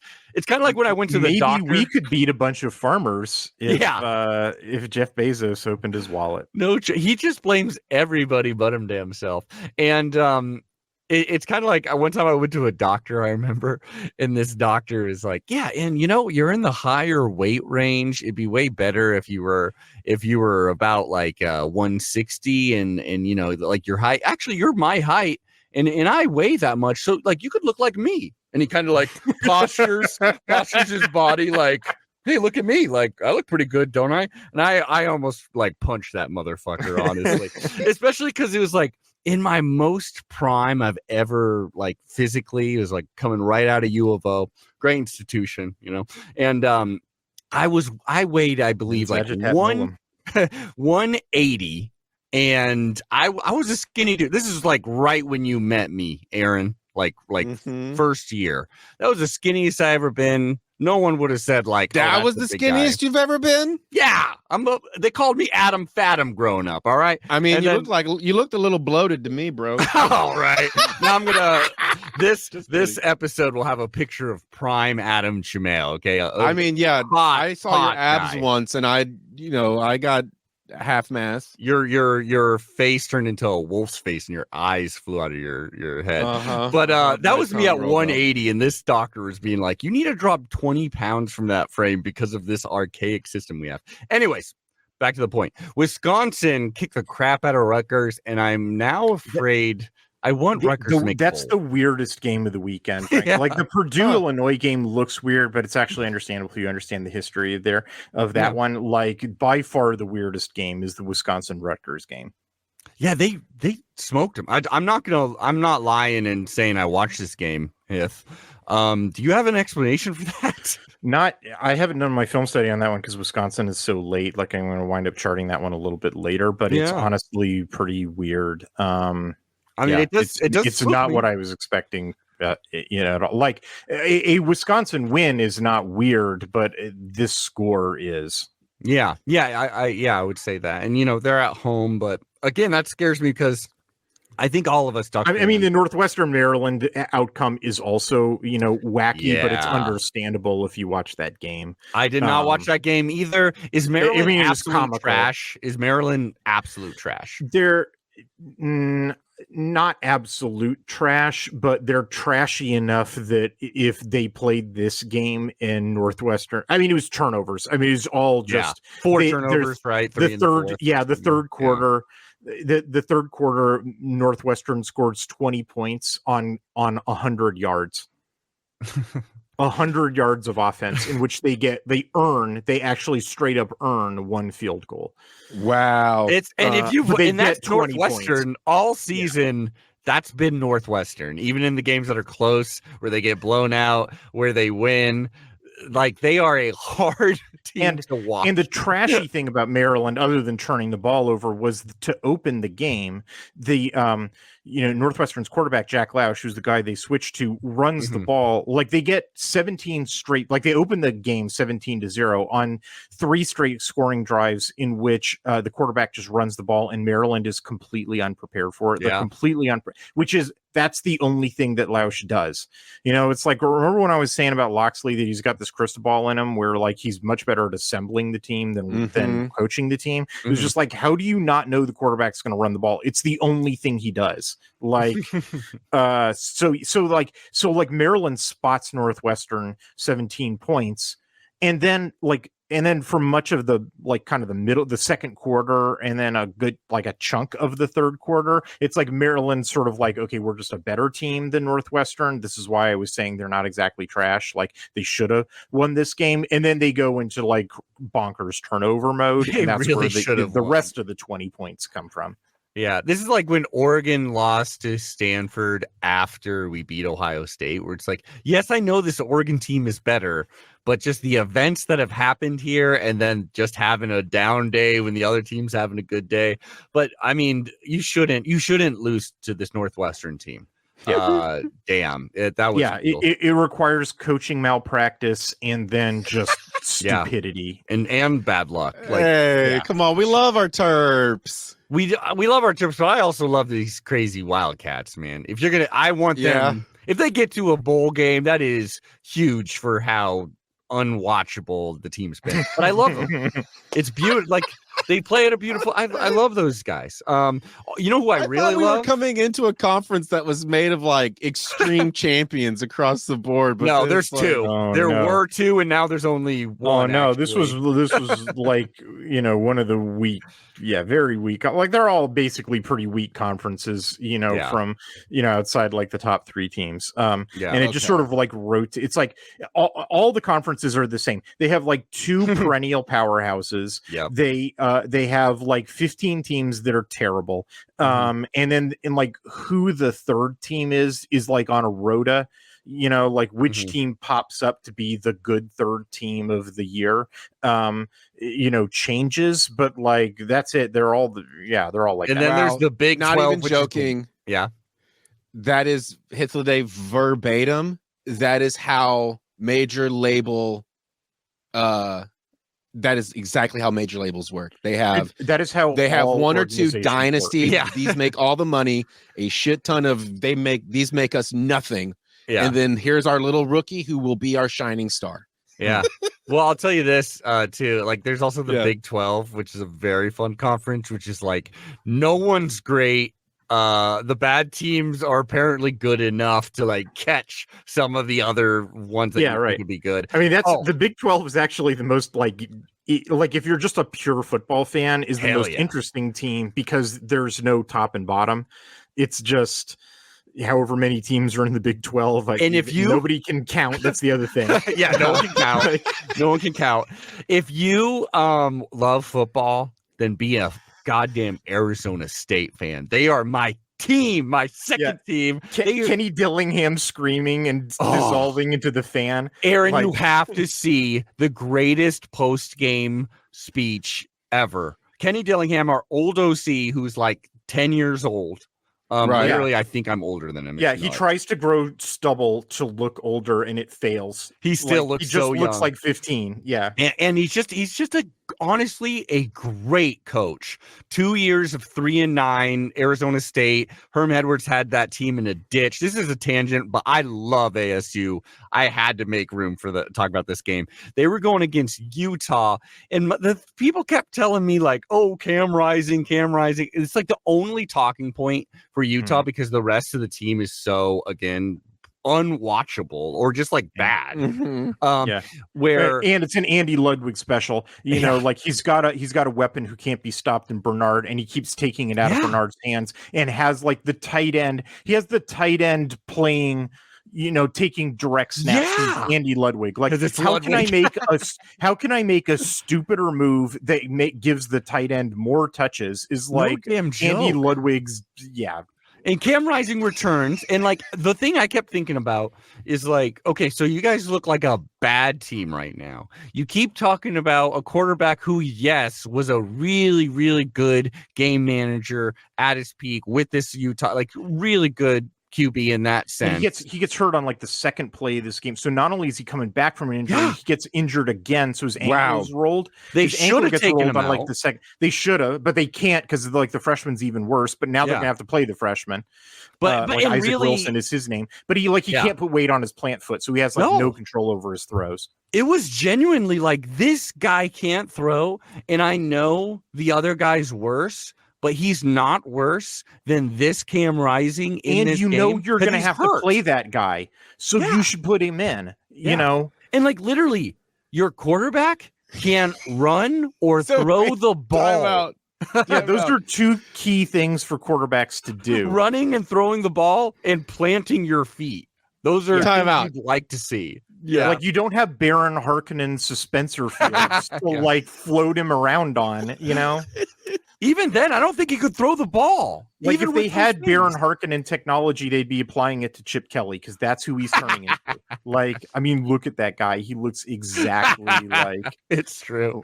Aaron, sorry, what was the I know it's a tangent, but this has to be said, man. Right. Well, I wanted to get us back to the point of the tangent, which was that you were going to explain to me the coach becomes a fan. So, Aaron, okay. So this game was he's a graduate of Arizona State. Graduate and grew up there, right? Like actually in the city. Sure. I think they kept saying like hometown or something. I don't know. I should look it up. Maybe from Arizona in general. But so he loves ASU. He actually seems like he could maybe be a lifer there. He loves his team so much. They also have a running back, Cam Scatteraboo. He was born in Phoenix, Arizona. There you go.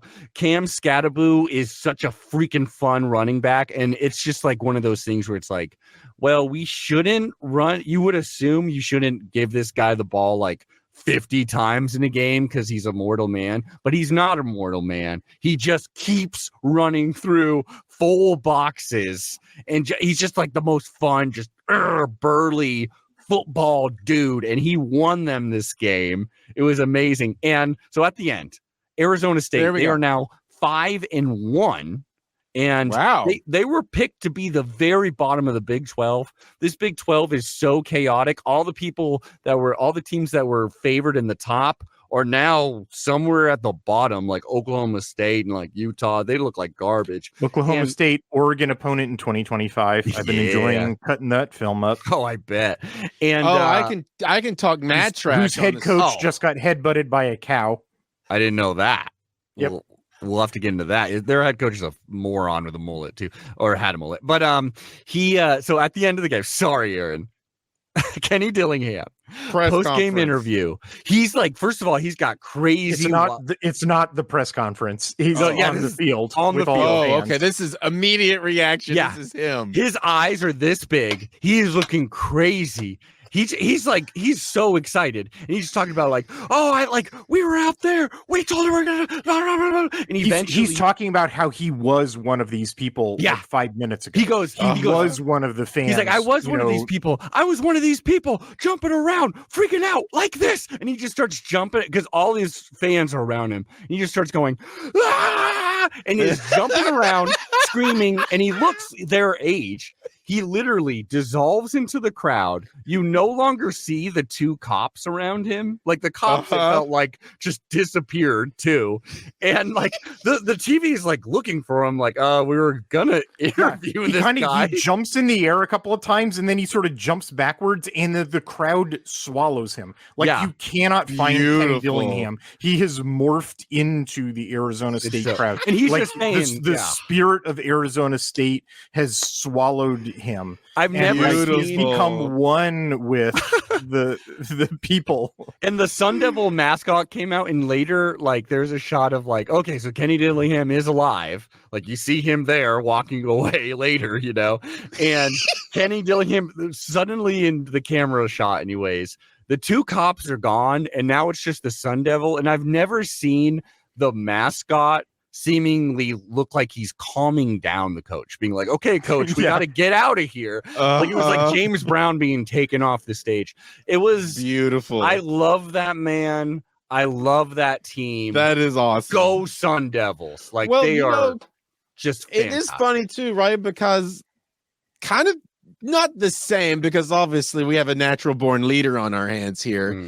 Oh, But how badass was it to have that aerial shot at the end of our game where Lanning is surrounded by fans and is just like fist in the air?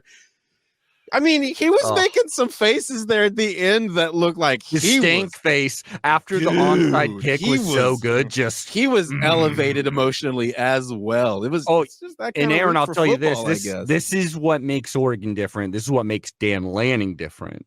Is he knows we're in the year 2024. And you know what the first things he was saying afterwards and stuff like that is he made sure being like, if you are a good player, come to Oregon, and being like, I gotta go because I gotta go recruit right now. And the best recruits in the country are there. They got a 2026 four-star defensive lineman committed immediately after the game, and Little Bird, says there's a bunch of silence as well. There's you better believe there was a shit ton of high level recruits at that game that just watched Oregon beat Ohio State. You got to remember your ABCs, man. And they heard A always B B C Cruton. Yeah. And they heard what Austin sounds like. They heard right there, and they saw the Ducks beat the other juggernaut of recruiting. I mean, that was like the last, right before the last question in the press conference, the minder is like, okay, last question, guys. And Dan's like, that's good because I got to go recruit. Yep. Always recruiting. Now, really quickly, just to end this, on bye weeks, Michigan State, Nebraska, Michigan, and then probably someone else I'm forgetting. I forget. But we got to give credit. I love this team too. Are they good? Maybe a shade under good. But ever since PJ Fleck gave his team, this is something you'll love, Aaron. King of Los Angeles, PJ Fleck. King of goddamn Los Angeles. That's a name, baby. He beat it, both LA teams. Both LA James teams. Franklin. He's the biumvirate, just like in Sparta. Great games. He's wonderful. And you'll love this, Aaron. This winning streak started because Minnesota was really not looking very great on offense, quite frankly, and was losing. And they had just lost to Michigan, I do believe. And I don't know, it didn't look great. He pulls out this thing, some real Space Jam Bugs Bunny shit. He pulls out, he had a vial for each one of his players. He says, I don't like the name of this. I think he kind of the name does not make any sense. It makes no sense. The fact that the name makes no sense is part of its charm. He says, this is the antidote of confidence. Take this. You will be the most confident you've ever been, and we will win. And the ingredients was Sprite. Yeah, it was Sprite. But guess what? They haven't lost, and they beat two teams that honestly, and on paper, I mean, UCLA sucks, but look, two teams that they shouldn't. Actually, UCLA sort of showed a pulse in this game. They got Garber's back, who looked healthy in this game. I mean, honestly, both UCLA and USC should have beaten Minnesota. Yeah, and they lost because they have bad coaches, and because the antidote of confidence. Yeah, this sounds like a dude.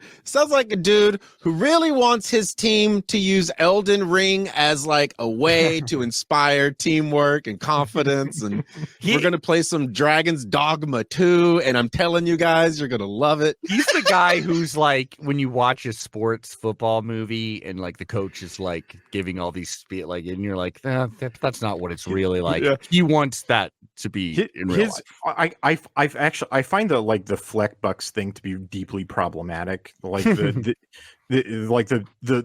buying of indulgences stuff is deeply bad.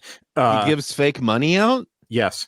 I didn't like tokens for it's a really bad way to run an organization. That seems like a terrible way to it's like gold stars on the wall to let everybody know you can't and it's it lets you get out of bad behavior. It's if you study organizational dynamics. You know what's a better way? Actually, I like the Oregon Bucks way, in which we pay our players a shit ton of money to come play for us. There's also That's like what I religious aspects to it, which is if you study like organizational dynamics, it's like every one of these are short-term things which inevitably blow up and are like terrible and toxic for organizations show up in the report that came out about how Future Fleck runs his programs. Anyway, that's gross nerdery about stuff that only I care about.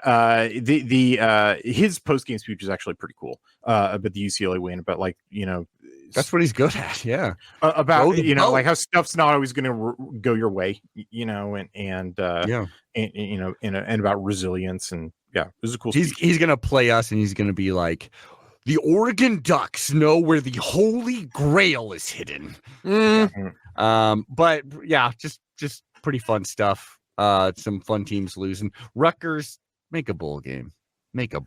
Come on, man. If not now, I don't know what's up with Rutgers. I mean, the chief thing that it looks like is that their pass defense is substantially better than their rush defense, which is not what I would have predicted. It looks backwards from the preseason. My preseason. That's the thing that's I mean, I want to look at this film, but I don't. That's a tough diagnosis too. It's like, oh, so we can just do the easier thing to beat you. Let's do that. And then now that takes us to this game, which is the next game. First of all, we'll tell you, Purdue switched to backup quarterback. Illinois top 25 team. They're playing at home, but Purdue. I don't really think that Illinois is a top 25 team. Like I had to watch the hell out of this film because, you know, Purdue's Oregon's next opponent. Illinois is the opponent after that. And because of the quarterback switch, Purdue's like they fired their offensive coordinator, then they fired the replacement offensive coordinator because Walters was calling the plays in this game. So this is like the only salient game that I've got about Purdue, and I got to study Illinois. Like an anomaly. So like, and I don't really think that Illinois is very good. Illinois got a ton of problems. The thing about Purdue, like that, you also have to take a grain of salt with this game is that Illinois got this game in control. It's like 27-3 after this field goal to start the third quarter. And then first of all, Purdue's defense is bad. Like they've never been able to stop anybody. Walters is actually an interesting defensive coordinator, but they don't have the ponies anywhere to do the stuff that he wants to do. Their cornerbacks are bad. Their defensive line is actually not terrible, but they can't use them in the way that they want to. Their linebacker, they only have one, is real bad. Like all of it is bad. They can't stop anything. So here's what it looks like. Illinois gets the ball to start the third quarter. They kick a field goal. It's now 27-3. The game should be over. Here's what it looks like. Purdue goes on a touchdown drive, including this 53-yard pass, because the cornerback is for Illinois is a schmuck. Like I don't think Illinois is good. Illinois gets the ball back, immediately takes a sack and a fumble for a touchdown. Now it's 17-27. So Illinois gets it again. They go for, turn the ball over on downs. Purdue kicks a field goal. Now here's the fourth, so now it's 20-27. They've allowed 17 straight points on a touchdown, a scoop and score, and a field goal with nothing but a turnover on downs in between. 17 straight points. So now here's the fourth quarter. Touchdown, field goal. Like they just can't stop each other. Like the fourth quarter is just this awesome. Like point explosion. So and that the field goal I actually consider to be like garbage time, where Illinois has to they only have 43 seconds and they have to get 40 yards down the field to kick a field goal because they're behind. Yeah, they go from 27-3 to they're down by 3 points and have to go 40 yards in 43 seconds to kick a field goal to go to overtime. Yeah. Wow, yikes! Which I exclude as garbage time or as non-representative play because I shouldn't have to explain that. It's non-representative. Yeah. So overtime lasts 3 plays, or technically 4 plays. It's kick. Illinois scores a 1-play touchdown because again, Purdue's defense is trash. Yeah. Purdue runs 22 yards on their first play, runs 3 yards for a touchdown on the second play. So now they're going for a 2-point conversion. Why do they go for a 2-point conversion? Well, during that point explosion of a fourth quarter, they got like 3 2-point conversions because Illinois did not know how to stop any of their 2-point conversions. Yeah. They didn't know how to stop this one either, but inexplicably the quarterback didn't throw it. If you thought that Dylan Gabriel not throwing the ball to Tez Johnson in that game, if you thought that was bad, this was way worse. He's looking at the guy and doesn't throw it. He just keeps walking back, and he falls down. And now the game's over. I appreciate Illinois them going by for 1 the point. 2, though. It is definitely the smart thing. Yeah. Win the game in a single play when you had already won all those other 2 points. I liked the call. It was just the quarterback lost his mind, and the quarterback was the hero of the game because he was, he replaced Hudson Card and was, gave him life. Like I said, the Illinois couldn't stop him. It was largely because the dude is a scrambler, and Illinois was not prepared for that. And Walters, here's the part of the backstory that for some people might not know this. Brett Bielema, the Illinois coach, hired Ryan Walters from Mizzou. Interestingly, Mizzou and Ryan Walters ended his Arkansas career when Brett Bielema was the head coach at Arkansas. Mizzou beat him. While Bielema's walking off the field, the AD walks up to him and says, "You're fired." So Walters ended his Arkansas career.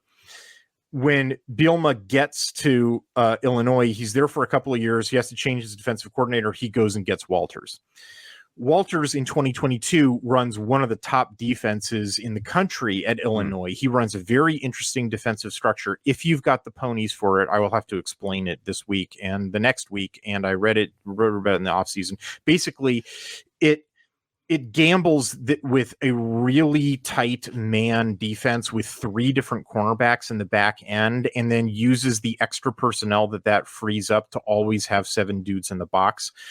And so if you have the personnel for it, like if you've got 3 really good cornerbacks, and you can do a ton of damage. But if you aren't good in the back end, and you don't have good edge rushers, you will get annihilated. It's this super high risk, high reward defense. So Illinois does really well for it in 2022. So then 2023, Purdue hires Ryan Walters as their head coach. Well, guess what? Illinois continues to run Ryan Walters' defense, but they don't have the talent for it or the aptitude to run it in 23 or in 24. That's he's like, I know this. Yeah, right. So Illinois' defense hasn't been good for the last year and a half. Purdue hires Walters. Purdue doesn't have the talent for it. They haven't been good on defense in the last year and a half, except for one game, one opponent that Purdue does very well against in both in 23 and 24. And that is the Illinois Fighting Illini, because it's like they didn't change their passwords when they fired this dude. And so now he has the back door to the system. I'm sorry I took so long to explain all of that. But that's it. Is that these are 2 teams we're facing, though. So, look at Purdue's schedule in 2023. It's like humiliating losses, and then the Purdue game where they kicked, or the Illinois game where they kicked the living shit out of Illinois. It's because he knows how to beat that defense, right? And then look at this game. It's nothing but humiliating blowouts. And then this game where they lose by 1 point in a game with the combined score of 49-50, like a 99 point combined score. It's because Walters knows their passwords. Well, there you go. He doesn't know ours, though, which is nice. And also is very happy to see, Purdue, maybe they got their, upset kind of, little It's also, they broke out a new here. Quarterback, which Illinois doesn't have any, tape on or know what to do with that guy, and now that tape exists. Hey, pretty awesome that they did it the week and before. I am having to study the shit out of it. So. Of course. Pretty awesome they did it the week for us. Let's get into the picks, because Purdue, because it's go time, baby. I'm ready to commune. Only 7 games. Here we go. I'm ready to commune with the syrup that is the constellations, baby. The picks. That's right. It's time to pick the big bottom. Only 7 games. Now, it's a Friday game to start it off. It's a big one if you're a Duck fan because the Ducks play. Oh, wait. First of all, Oh, here's where we were last week. we're doing this now. We're not going to do it at the end. Okay. That's right. We do it. We do it at the top so you know where you're at now. Do we? Adam is at, yes, we did. We started last week. 62 points Adam was at. Hithloday was 2 points above that, 64. That's the lead. Aaron, a bit behind, 58 points there. That's fine. I'll tell you this, having a good time.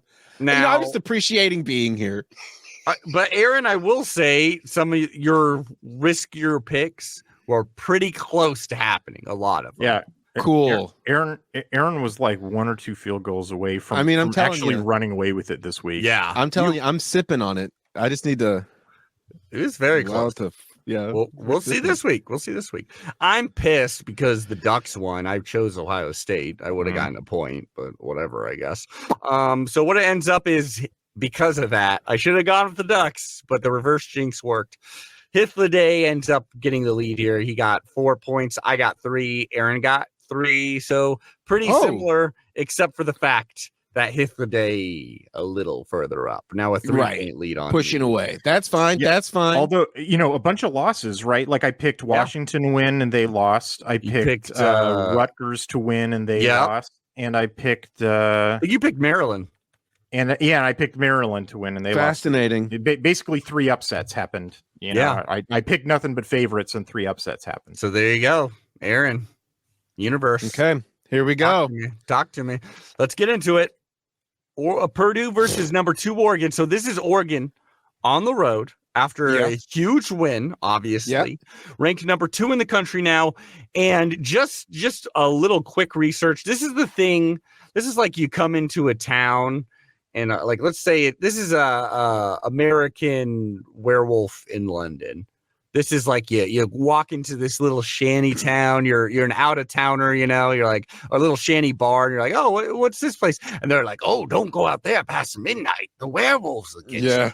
And it's like, I don't believe in freaking werewolves. And I think the Ducks will blow out Purdue. Purdue's been pretty bad, as we've been saying. But the reason why they keep saying this is because Purdue does have a history of when you least expect it, when they're unranked.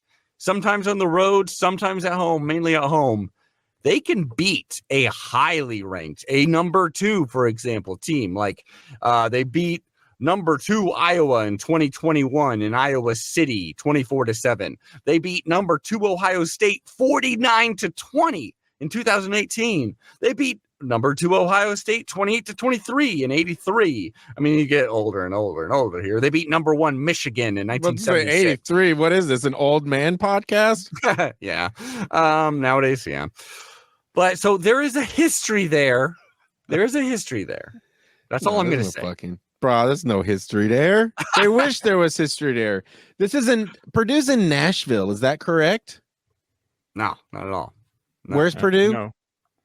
It's in West Lafayette, Indiana. Indiana, my friend. What school is in Nashville? You're talking about the other upset makers, Vanderbilt, who beat Alabama. Vanderbilt, thank you. Vanderbilt. They're also black and gold last week. Yeah, I mean, pretty. Okay. I get why you confuse them, but yeah. Sorry.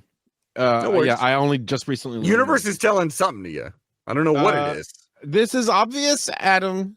The Ducks got this all day long.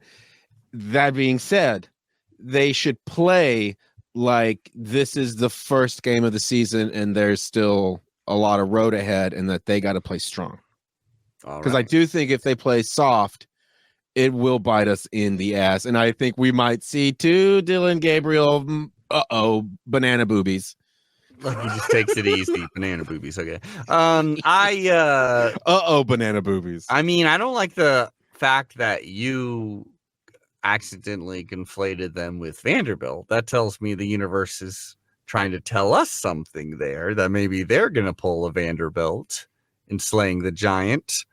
But no, I think Oregon's going to blow right through. Yeah, I think Lanning's got this team where he's like, we are not tripping up on Purdue. Yeah, but it won't be. It'll be precise, precision play, not big scoring. Save your super specific predictions for the end, my friend. Oh, sorry. This is simply not the place. I forgot where we're at. Right. Yeah. Hithloday, who do you got here? I've got Oregon. The reason I went through that whole history is, the Illinois Purdue game has unique circumstances, Mhm. both the history and breaking out the new quarterback thing, and none of that sort of stuff applies. The other thing is that there was sort of reason for Oregon to be, if concealing stuff's not the right word, but like, if they were reserving stuff or playing some games going into the Ohio State game, that's in the rear view now. Like there's it's now is that's in the rear view. It's like now it's just between the Michigan and perhaps Wisconsin, perhaps Washington at the very, those are the last two games. It goes Wisconsin by Washington, and then the Big Ten championship game if they're fortunate enough to make it there. But it's like it's an extended home stretch now. Now that they're on the other side of the Ohio State game, and so it's like now's not gamesmanship time. Now's like put your foot down time. Yeah. Yes. So. I'm only afraid of the only loss that I would possibly accept without just like punching through my computer, or a road game against Michigan and a road game against Wisconsin. But right now, those teams look not great. But atmosphere. We're 12-0, baby. 12-0, baby. Let's go on to the next one. Number 16, Indiana versus Nebraska. Number 16, Indiana. You gotta love it. Do they deserve it? Who knows? Versus Nebraska. Indiana is at home here. Nebraska coming off a bye. Am I forgetting something? Or as is Indiana? Indiana also had a bye, yes. Yeah, so both off a bye. That's good. Who knows about Nebraska? Last we saw them, they were struggling with Northwestern. But who you got, man? Who you got? Corn or Hoosier? What's funny is that I feel like I just have to keep with my ride or die. I believe in this Nebraska team to do the weird thing. And so here we are. I'm picking Nebraska. I get you, man. On the road. I question everything about this Indiana team. I call smoke and mirrors bukkake. Oh, I don't think that's what that means at the end, but okay. You got to a hard R at the end of this podcast. So I'm kind of, I got points I need to make up too. Indiana is the favorite for a reason. Sure. They got a pretty, maybe not the most efficient offense, but a very explosive offense. A couple of great receivers next to their name. Very good quarterback. Their defense has been a little lacking against maybe better teams, but they still have playmakers on that side. This is more, am I reaching for points? I don't know. But I could see Nebraska coming in there doing well enough, muddying it up enough. Honestly, I don't have enough faith in their little Patrick Mahomes light to keep up with Indiana. So even though I really, really, really want to join you on the Cornhusker side, come on, you got to. Let me convince you with this. Okay, let's hear it. Let me convince you with this. One chance. Let's hear it. This is the ignite that is going to set off an Indiana implosion. Whoa. I don't know how it's going to happen, but it's theoretically lights out because they forgot to pay the electricity bill type situation. Dang. Aaron, you convinced me. You convinced me that Indiana's going 12-0 and we're seeing them in the Big 12 championship, Big 10 championship. So yes, I am going with Indiana. Hith, who are you going with? Dang, I thought I had you. Yeah, give me Indiana. I just don't think the Northwestern has the offense to keep up. Or Nebraska. With Indiana. Or Nebraska. Like they just don't score enough points. Like it's. I guess it's a possibility. If if Nebraska's defense, their pass defense is for real, which I have had reason to doubt, but I don't know, maybe. I'm actually genuinely, I'm not certain about like the best evidence that this year that their defense is for real is shutting down Ethan Kaliakmanis and Hudson Card, which is not good evidence. So I don't know, honestly, if they're not, but that's it. That's their only hope, like is slowing down Indiana's passing offense, because like their offense isn't scoring enough points. And I mean, they haven't been playing good defenses. They only scored 28 against Colorado. Remember that? They scored, and it was only 21 in the first half. The fourth touchdown was, was a defensive one. And then they were blanked in the second half against Colorado. It's Colorado. Right. They only scored 34 against the 34 points that they scored against the FCS team was the most points they scored all year. They only scored 31 against Illinois in overtime, a team that just gave up 49 to Purdue. They only scored 28 against Purdue, a team that just gave up 50 to Illinois. They only scored 14, prior to the bye against Rutgers, the team that scored 7, against Wisconsin, right? Like all the recent data that we've gotten against all of their opponents is that if they were a functional offense, they should have been putting up like double these scores. And they haven't. Meanwhile, Indiana, the fewest points they've scored was against Northwestern with 41, which was the best defense that they played. The best defense they played limited them to 41 points, which is more than Nebraska has scored against the worst defense they played, which was the FCS team. Like, it just seems, unless Nebraska's defense really shows up to play, that they're just not going to be able to score enough points. And even if they did, and it's like, holy cow, it's 14-14 and it's super late in the fourth quarter, are you going to trust Nebraska's Raiola to deliver the game-winning drive over plus Indiana? If it's a close game, it means automatically that Nebraska loses. So. Yeah, very good point. So there you go. Or Aaron just knows something that we don't. I don't know what I know. All I know is that this is the ignite that sets off the implosion. Damn. That's all I know. Okay. This thing is going to cave in on itself, and you're going to watch it unfold. That's what I've been told. I looked into a hat. There was these stones in there. I'm just telling you what I read. You're talking about BYU and Nebraska. All right, let's get into the next one. Northwestern versus Wisconsin. These pesky little Wildcats. They are kind of fun. Wisconsin has had now 2 games in which they've blown out, like surprisingly blown out to the level they have at home. Camp Randall, keep that in mind. Big home field advantage. But they looked pretty dang good in the last ones. They took it to USC at least in the first half until they lost. Northwestern actually came alive against the Terps. And still, though, they came alive against the Terps, but they didn't answer any questions on offense besides, is your offense bad? Yes. But they're at home. In a scenic little on the lake. Is this the last game on the lake? This one. This is not in Wrigley Field yet. Okay. So this a pretty cool place to play. I mean, there's not many people that can even see you play here, but the ones that are there are probably going to be Northwestern fans. Who you got? Fascinating stuff. This game is real prickly, it feels like. But I do think this is Wisconsin's game to lose, and thereby I do think they will win, but it'll be atrocious.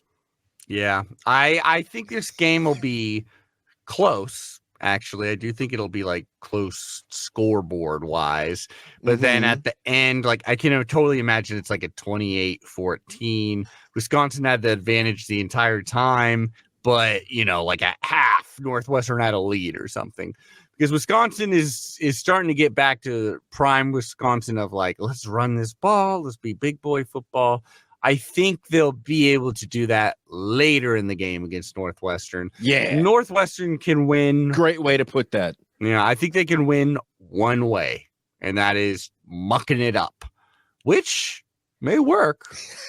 But it'd be pretty dang cool if Northwestern won this, but I don't think they will. Safe money, Wisconsin. Honestly, probably, yeah. The more you've talked about it, the more I was wrong. This is a Northwestern win. I'm changing my vote. Aaron, this is a Northwestern win. It felt like it as soon as you started talking the truth stuff, because I was like, yeah, this is exactly what I was feeling. But then as soon as you were done, I was like, nope. That's lies. This is a post-truth podcast, though. You know. Yeah. I mean, it'd be fun if they did. I don't think I'm picking Northwestern until they play UCLA. Is basically what it comes down to. Who you got in this one? Badger or the Wildcats? I have Wisconsin simply because it's the math. But I would be so happy if Aaron gets this one because I mean, I'd be so if Aaron didn't pick Northwestern in this, I'd be upset. Like this game has Aaron. It has Aaron written all over. It has the possibilities because there's also the thing about how. They want Locke to throw the ball, but it's windy. Like Locke's going to try to throw the ball and it's going to wind up in the lake. There's also this weird thing that's been happening to Wisconsin in all their recent games, like literally their last 3 games, USC and Rutgers and Purdue, in which like there's weird punt snafus that Wisconsin keeps benefiting from. And like, I actually think it's been goosing their scores pretty considerably. Like they literally got a 12-point or 12-yard touchdown against Purdue. When the game was still tight, it was actually one of the things that sort of broke Purdue and caused them to quit in the first quarter. I remember saying that last week was that. Mm-hmm. And like, man, what if that goes the other way? What if Wisconsin doesn't get all their punt luck and instead they get bad punt luck and Northwestern pounces on them? Like, I don't think Fickle's been coaching this team very well. Like, what if it all collapses on them? Like, I don't know. Like, maybe this like is I said, I'm taking Wisconsin because of math. Like Wisconsin is a more talented team. They've been playing better football. Hell, Northwestern shouldn't have won against Maryland. They only won because of Maryland dumb self-destruction. Like I'm not overreacting to that, but. Oh man, if a Crazy Cosmos thing happens this week, it is totally going to be in this game, and I totally want that for Aaron. Like, well, I'll tell you, I'll answer your question hit the day. What would happen if something bad happened? The punt luck reversed on Wisconsin, and they like muffed it or something like that, or just fumbled it away. Northwestern would probably go 3 and out and like miss a field goal or something. Oh yeah, sure, but it would still be Wisconsin deprived of a possession. That's what you need, though. You need a bunch of things like that. Yeah. All right. That's up next, funny. Rutgers versus UCLA. Both teams on downward spirals. I mean, Bruins UCLA started low. This is literally the longest trip in the Big Ten. Oh, yeah. Because UCLA is like 5 miles to the west of USC's campus. It's technically longer. It's bonkers. Bonkers near Yonkers. Rutgers versus, not really near Yonkers, but Rutgers versus UCLA. I mean, I don't know, man. Rutgers had a real hot start and they seem to be going down. Bruins started low. They started barely beating Hawaii, though Boise State had some tough times with Hawaii there for a second. And now, I don't know. They look like they got a pulse. They've started. And who's their head coach again? Deshaun Foster? Deshaun Foster is UCLA's head coach. Greg Schiano is Rutgers head coach. How's he been received so far? No, I mean, for UCLA fans, I think they're just being like, we just need a guy who wants to be here now. Yeah, gotcha. It'd be nice for it to be an upward trajectory. We don't need to be going deeper in a hole. I don't think there's a whole bunch of people being like, don't worry. Chip Kelly quit on them to become the Ohio State head coach literally like the day before or right after signing day, like super late in February. Mm-hmm. And so they had to like they really had to scramble to get a coach, and so they got a guy who's an alumni, loves UCLA, who's on the staff. Not exactly so inspiring. he's sort of widely perceived as a caretaker, because like they couldn't get a guy that they might have wanted this cycle. What's their record right now?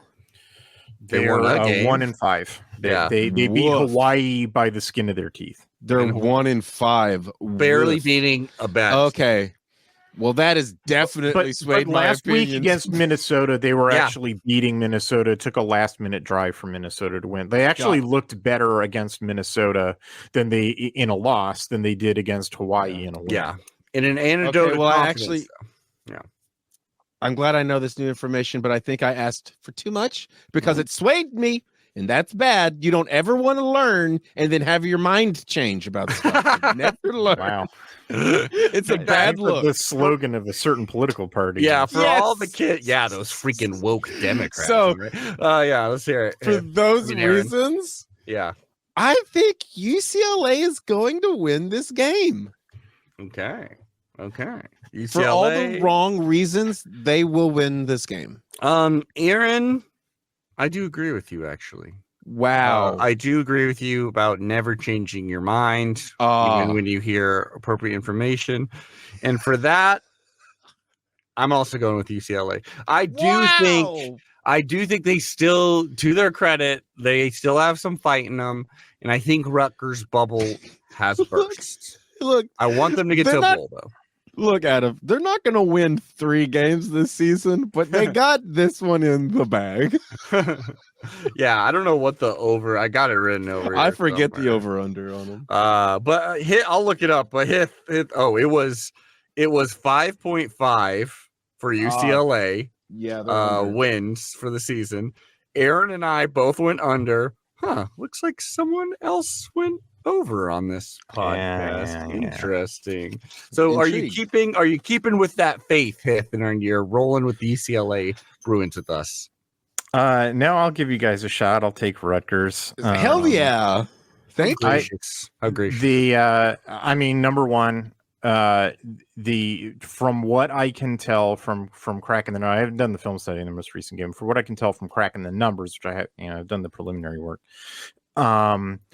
It does look like Rutgers' passing defense is better than their rushing defense, and that's sort of how Wisconsin, really pantsed them. UCLA didn't have a run game. They have to pass to win. And maybe Deshaun can gear up. He'd be pretty good. He looks like he'd be. Still got legit. He would be their best running back right now. The problem's not the running backs. I mean, Harden and Jones are very good running backs. The problem is that the offensive line just stinks, and is not opening holes at all. They're averaging like 1 yard a carry. I mean, it's just pathetic. And so if Rutgers has a really problematic rush defense, it might not really matter. On the other hand, if their pass defense is still good, that's sort of what they need. And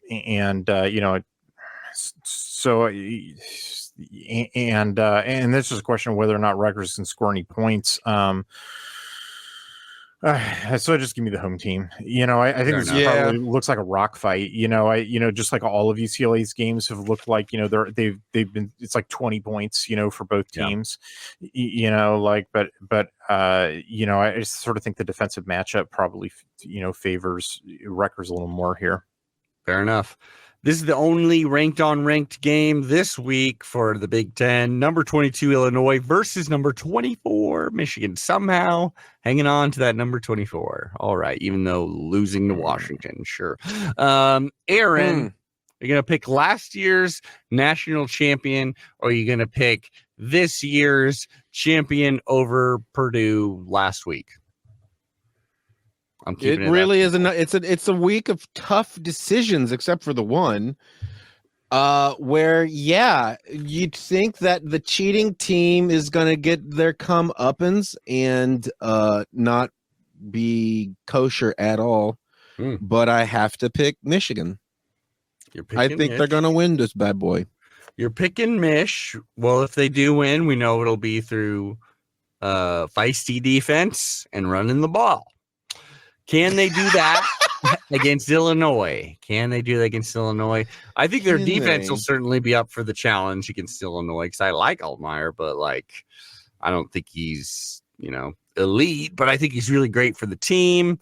I could imagine Michigan's at least keeping this close. Sure. They're at Illinois. Right. Is Michigan That's bad more enough? fire to the fuel. What am I thinking? They lost more to fuel to the fucking Washington. Of course, Michigan is losing this game. Going with the Fighting Illini. Really? Hell yeah, I am. All right. You're wrong. You're wrong. You're wrong. You're wrong. How could I ever know if I never learn? That's true. Hithliday. Who you got in this one? This is interesting. I think it's a hard one to guess, but just before we got on the podcast, Michigan announced they're going with Jack Tuttle as their starting quarterback. What you called? Which we call Jake Singer from Maize and Brew called, and it was in our preview over the summer, and what they should have been doing all along.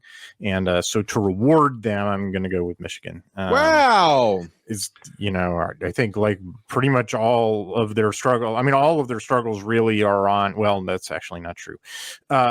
Much of their struggles have been on offense, and much of that has been because they don't they've been screwing up a quarterback, and I don't think. I think Jack Tuttle is probably problematic, but he can at least throw the ball. He can throw the ball, though.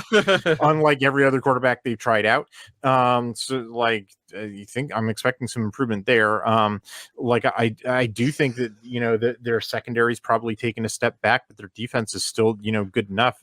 To stop Illinois, which I must stress. I've been watching a lot of Illinois, tape, because Oregon, plays in 2 weeks. Like Illinois is not a good team. Like it's really not. Like they, Altmaier's still not a good quarterback. He misses way too many passes. They lit up Purdue's secondary because Purdue's secondary is terrible.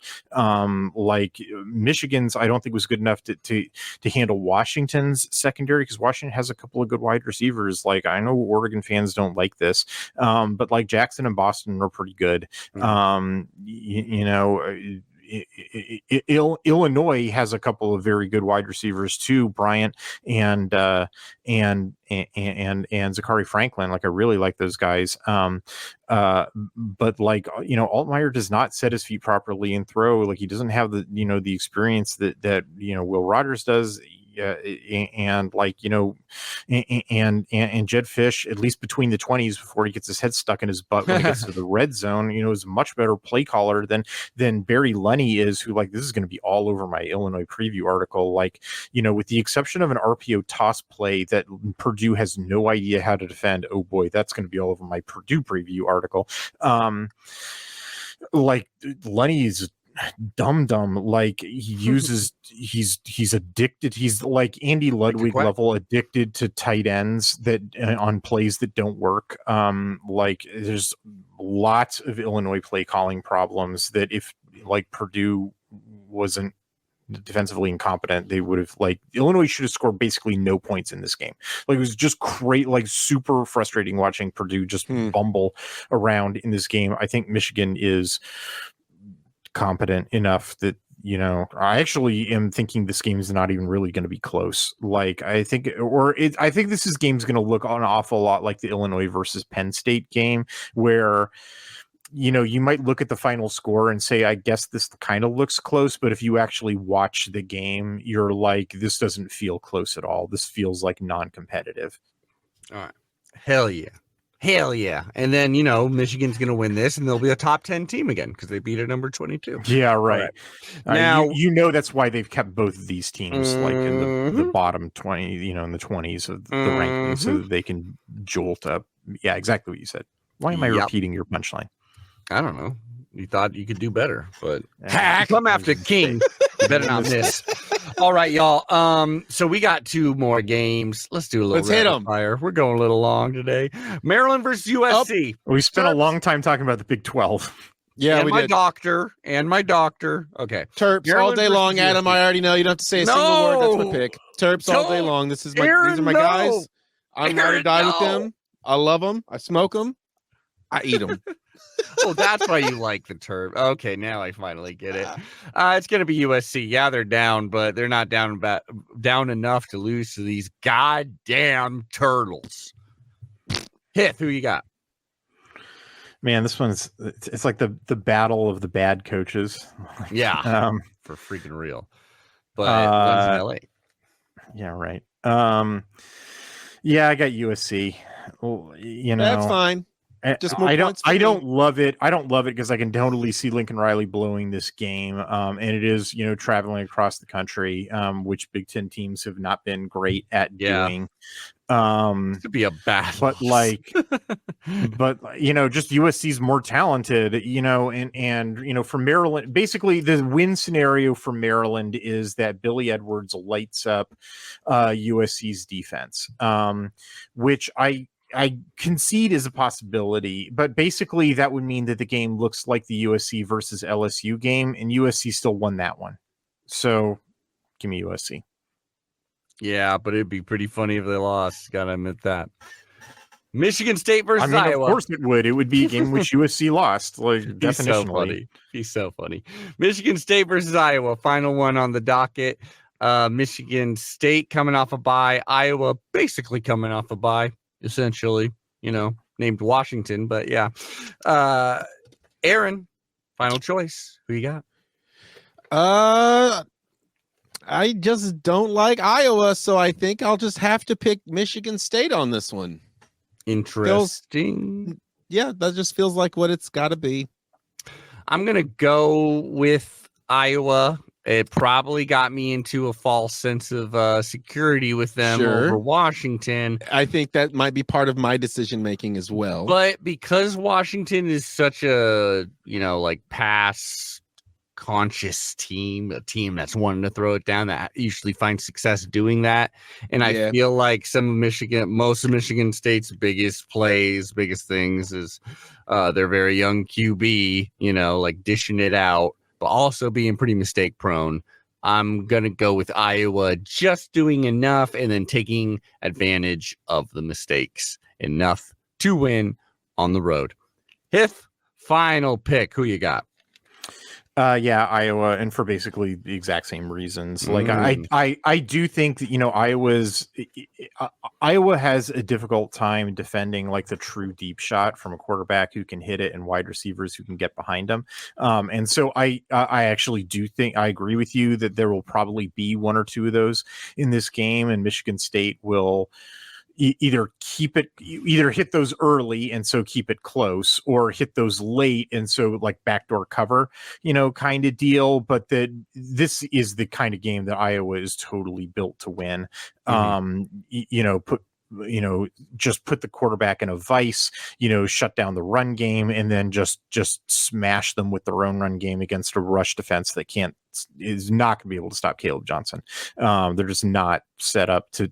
Yeah, I mean, like exactly this team is what Kirk Ferentz built Iowa to stop. So yeah. Annoying. He's gonna keep turnovers all day. Like I would like if you want to put a prop bet on this one, like Iowa getting 4 turnovers. Yeah. Whoa. Like if you gave me an over under, is that your prediction? Like for that game? If you gave me an over under or 3.5 turn, like not margin, but like 3.5 turnovers in the Iowa turnover column, like I would take the over. Fair enough. Well, speaking of predictions, we've finally gotten to it. Both of you had a great week last year with your super specific great picks last week. There we are. Now we're doing it again. This time for Oregon, Purdue.